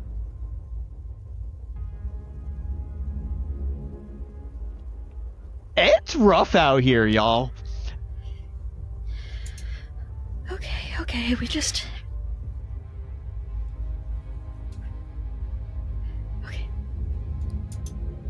It's fine. Don't worry about it. Stay focused. We are looking for our comrades. Yeah. Is this it? Is this the city falling? It is, but don't think about that right now. Focus on one thing. Stay calm. Yep. I know that's asking a lot in this situation, but please, just focus on this. I've done this before. Okay, let's go in.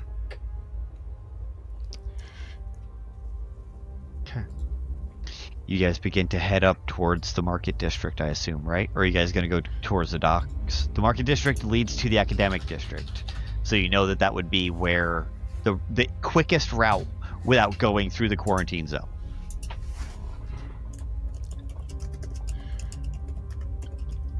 But you guys you can either go through the market district where the explosions just happened, or through the quarantine zone where you know all those where you know there's a bunch of those husk-like people. And Lem, you were just there yesterday and saw how bad it is.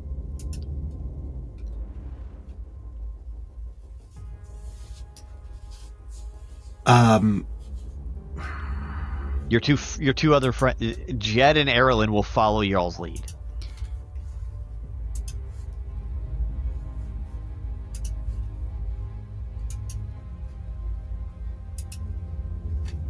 I am unsure of what to do right now. I can suggest... I think the market district might be better because our friends that are following on foot have less of a chance of getting infected. Mm-hmm.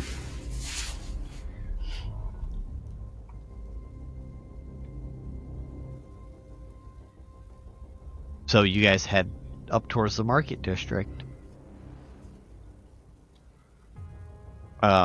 Jedediah is surprisingly keeping pace with you guys. You guys have never truly walked with Jedediah, but he is walking barely slower than your flight speeds.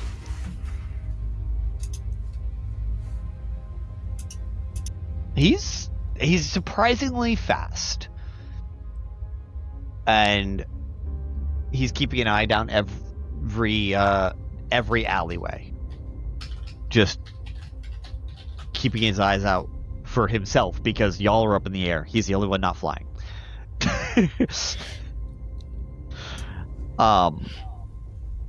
And you guys make it to the top and you make it to the market district.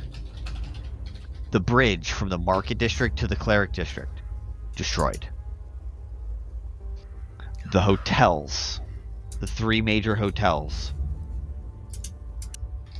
pile of rubble. You see a very large, you would think fire giant. A molten pile of magma all over by the rubble of where the hotels were. And you see that the power station, the power supply, the main power plant, you cannot see it like you normally would be able to. If those hotels were removed, you should be able to see it, which means it got destroyed too. When you look to the other side, down past where the bridge was, the crystals are glowing blue. So they give this little bit of an eerie blue glow off. But it filters out into the rest of the city because there's no glow anywhere else. There's no power. So it's just a pale blue, like, ambiance where you guys are, giving you dim light. Over there, the hospital is collapsed. A temple is collapsed, and you guys can see those because the crystalline ruins are there. And you guys can keep trying to go if you want. Keep heading back towards the ball. Okay. Yeah. Continue making your way forward. Go ahead and roll perception checks one more time as you enter the new area.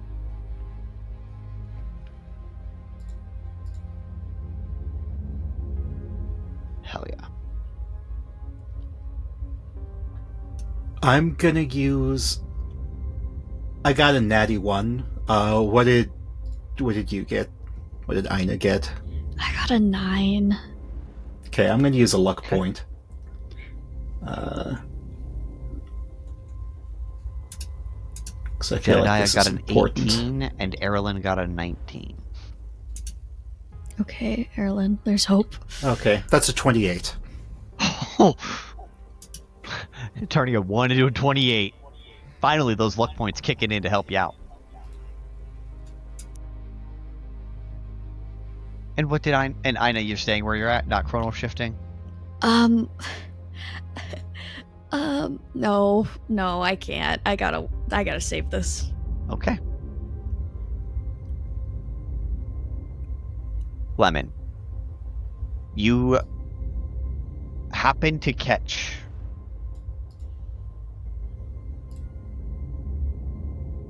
Tommy and Cass on a motorcycle headed off into the quarantine zone with several other people. Nobody's glowing, nobody's doing nothing like that. It's you recognize Solarian, you recognize Conrad, and then Tommy and Cass. You recognize you recognize a couple of the people that they're with. So you know that they are. You can identify them. You can identify that they're safe and sound. Granted, they are headed into the quarantine zone, but that seems to be of their own volition, and they seem to have a plan of action they're doing.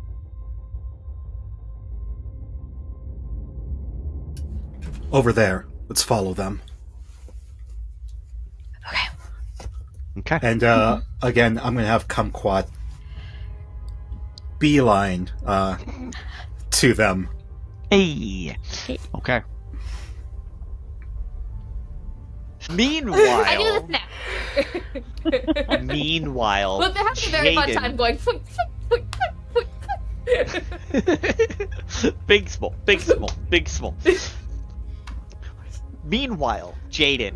Yeah. How are you trying to help these 30 people get out of this hole 30 or 40 feet underneath of the rubble?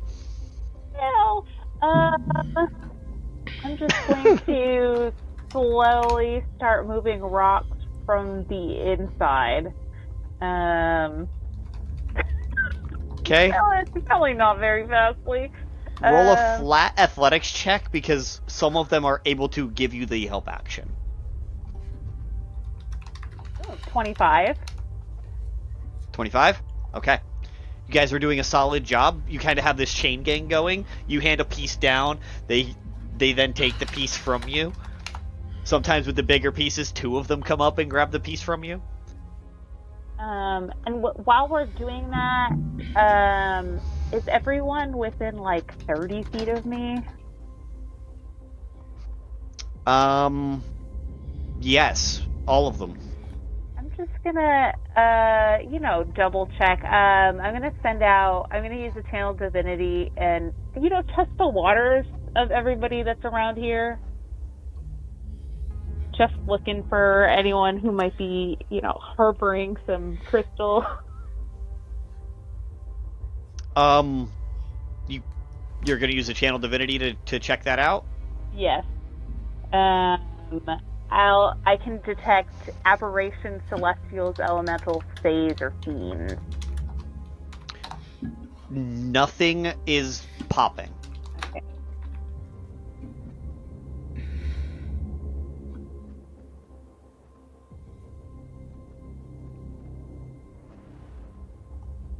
Nothing is popping. Okay. Nor do you see any pale blue glow. It's dark down here. Your dark vision is the thing that's helping you function.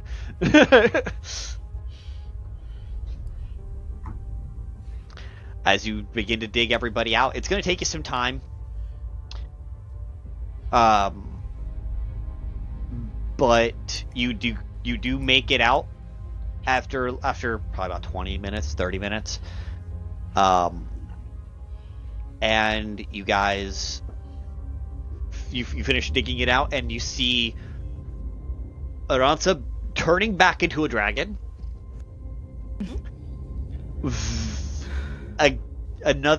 A gentleman in front of them, and Adsila is still large size. Giant woman. A giant woman. Varrick is Walking slamming his down credit the card on the street. table. Oh my god, making me blush. Okay.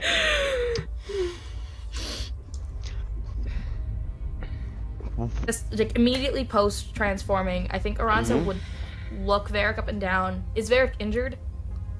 Oh yes, he's like quite injured. Varrick's not doing well at all. I am going to pump I have it somewhere. Cure wounds. We'll do a 4th level cure wounds. Oh, hell yeah. Thank you. Aransa dragons up and goes, "I do this now," and kind of looks at you and just goes, "Wait a minute," and then just kind of like face to face, and then kind of snorts, and the steam, very like sauna-esque, and you feel this kind of like warmth of healing, as you heal by 4d8 plus 5, which I'm going to roll here in a second. Okay. 21 hit points. Exactly. Oh, 21. And I have a thing. I think it's an additional d8. 26 total hit points. 26. Nice. Thank you so much. Aransa grunts gleefully. Thank you. Much better. Do I see Jaden at this point? You see Jaden ooze out of the hole, followed by 30 other people. So I wouldn't recognize them as Jaden. Did you meet Jaden? No, but I have a portrait of them. Oh. In a certain form. You would. Yeah. As soon as she recorporealizes, you would absolutely recognize Jaden as Jaden. Could I possibly help Jaden at all, seeing she is trying to get these individuals out in the form I am in currently? They are already doing well, because they just finished digging themselves out of the rubble, and they're just kind of crawling nicely. They're all healthy. I mean, not healthy, but they're all doing as well as they could be. And so they don't need a lot of help. Plus, there's 30 of them, so they are kind of chain gang helping each other. So they're doing okay at the moment. Okay. That's my other new friend. You say that. You raise say the that pseudopod and wave. Salute. Fuck. Right. So, getting off. Can you just fly off now, Aransa? Or I kind of gleefully flap my wings a little in the way that like a dog kind of like, look at this thing. I'm very excited about it. I'm like, look at this thing I can do. Oh, if we're planning on getting the fuck out of here on the back of a goddamn fucking Magna Dragon, Adsila, you would kind of watch as she twirls, and as she twirls, she then goes back to her normal size as she gives a polite curtsy amongst the chaos to both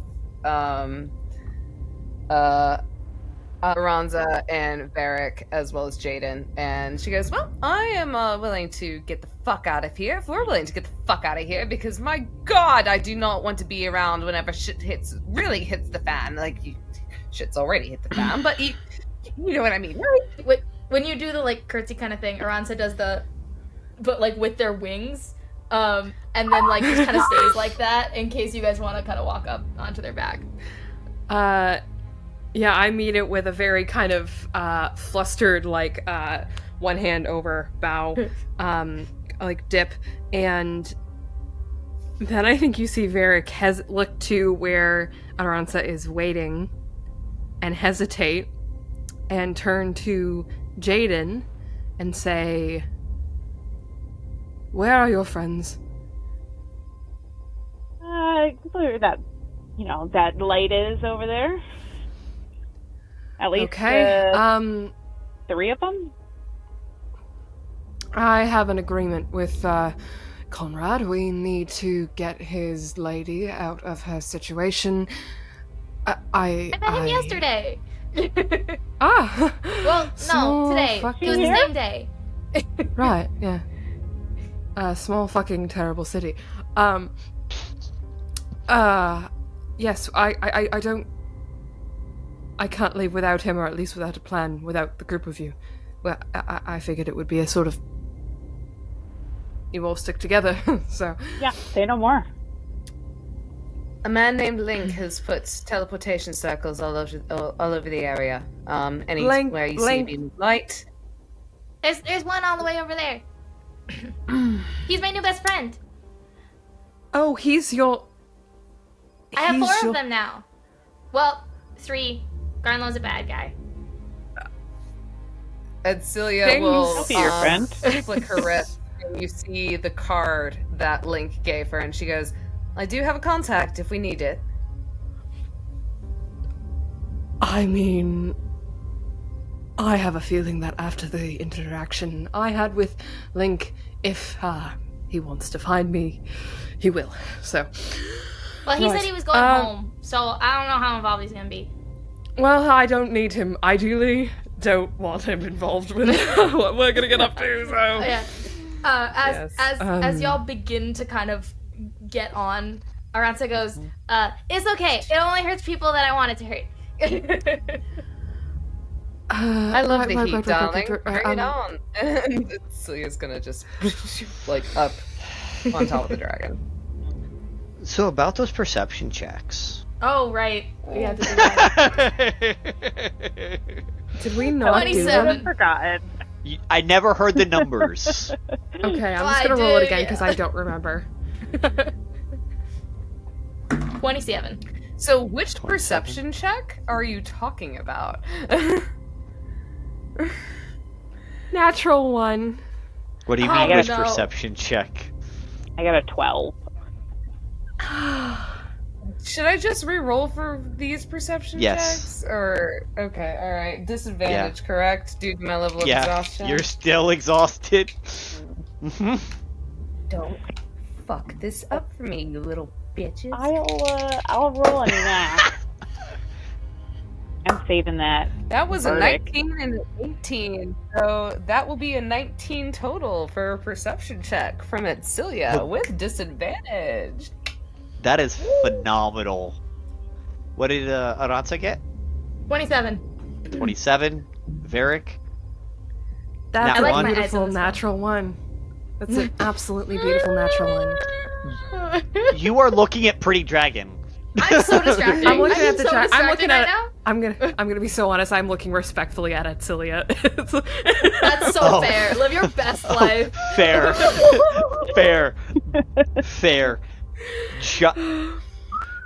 Giant fire ganassi shrinks back down to manageable size.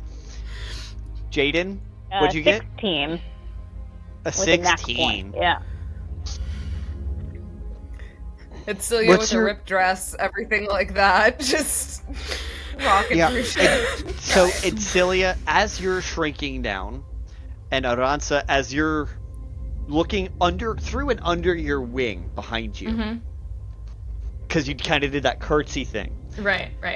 You see under and through your wing, at the edge of your distance of sight. And it's Celia, you don't see what's going on in as much detail because you do not have as far dark vision. However, you still see it. Okay. Aransa, you see humanoids beginning to flood out from where you saw Varrick. Is there With any sign of the crystal shenanigans? Pale blue glow. I immediately am going to use my frightful presence immediately, and try to keep them from approaching any further. I literally just like pop up, flick my head around, and roar as loud as I can, and will attempt to frightful presence. Okay, what's the distance on your frightful presence? 120 feet. Each creature of my choice. So anything. And that is the edge of your dark vision, right? Yeah. Okay. So any of them within that range has to make a DC 19 Wisdom save. Okay. I don't like the number of rolls that's happening there. That's a lot of. You're rolling a lot of. That's a lot of dice to roll. I don't like that. I don't like That's a scary sound. That is a scary, scary sound. That's the sound of 6 D20s. Oh goodness.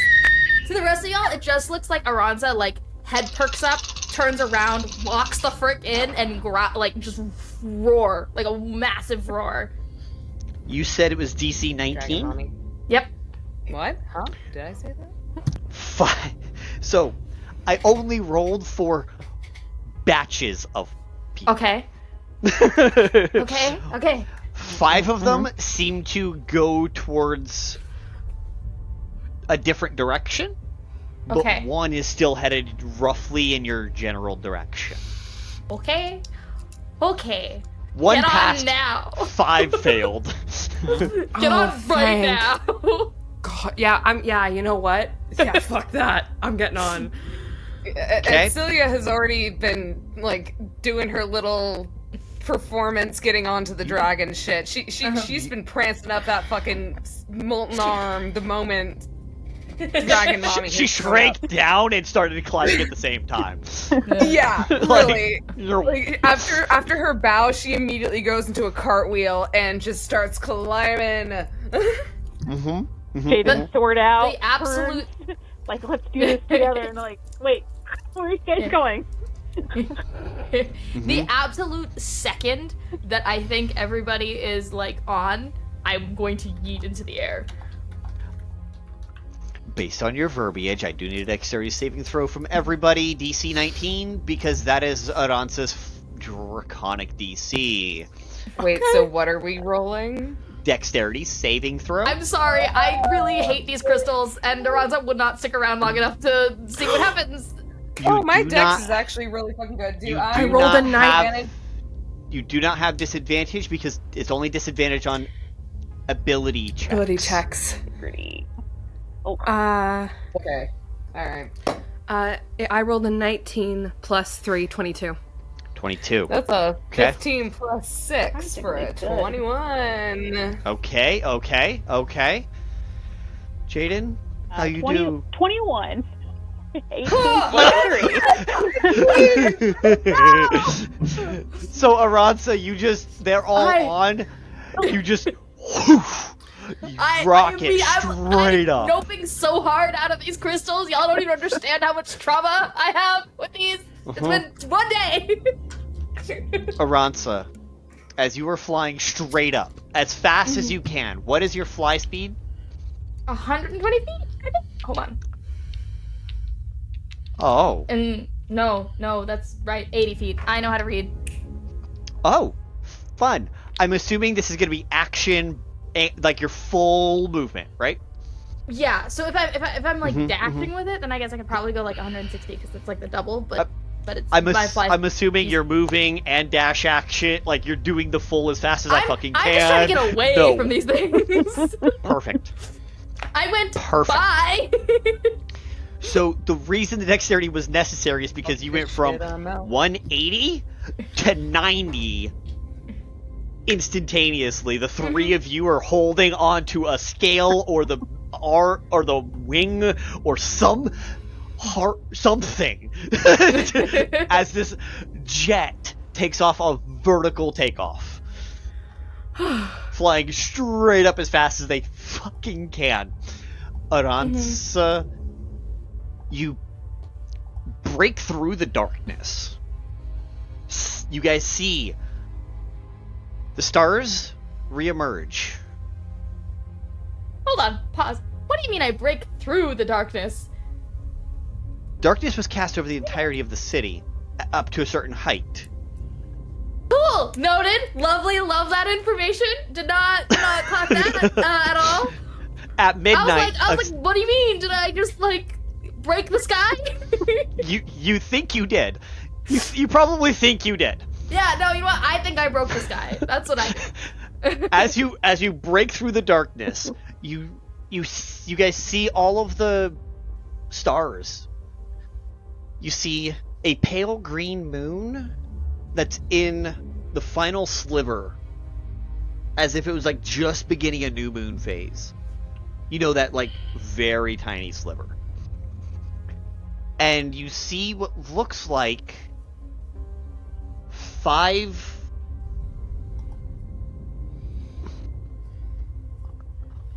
broken hunks of moon in the sky.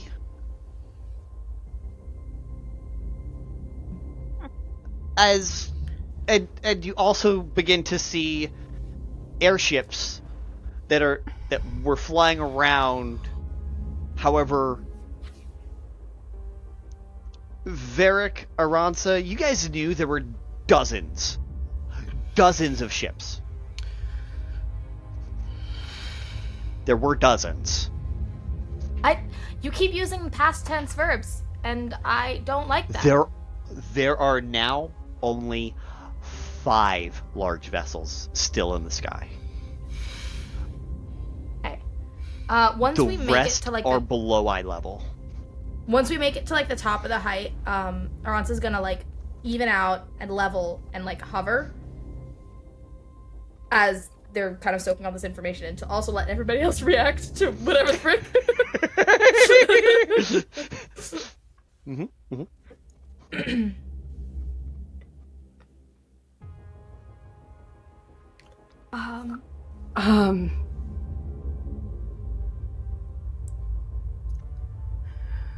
So there goes plan A, I suppose. So what is exactly plan B, C, or D?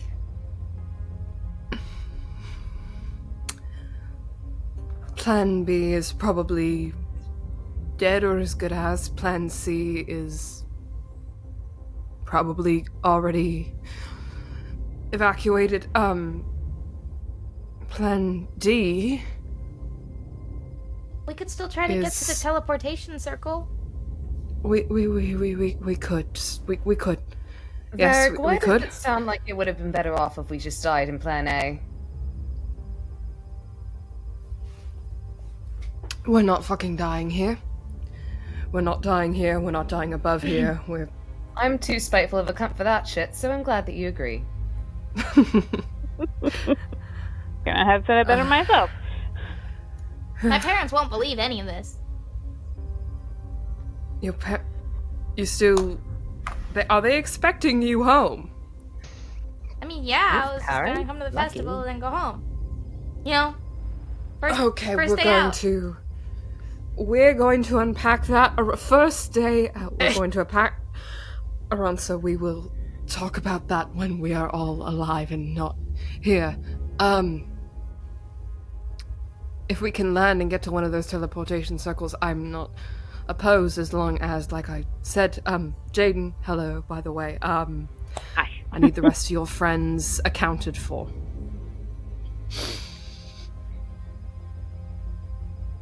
Yeah, I can take you to him. Okay.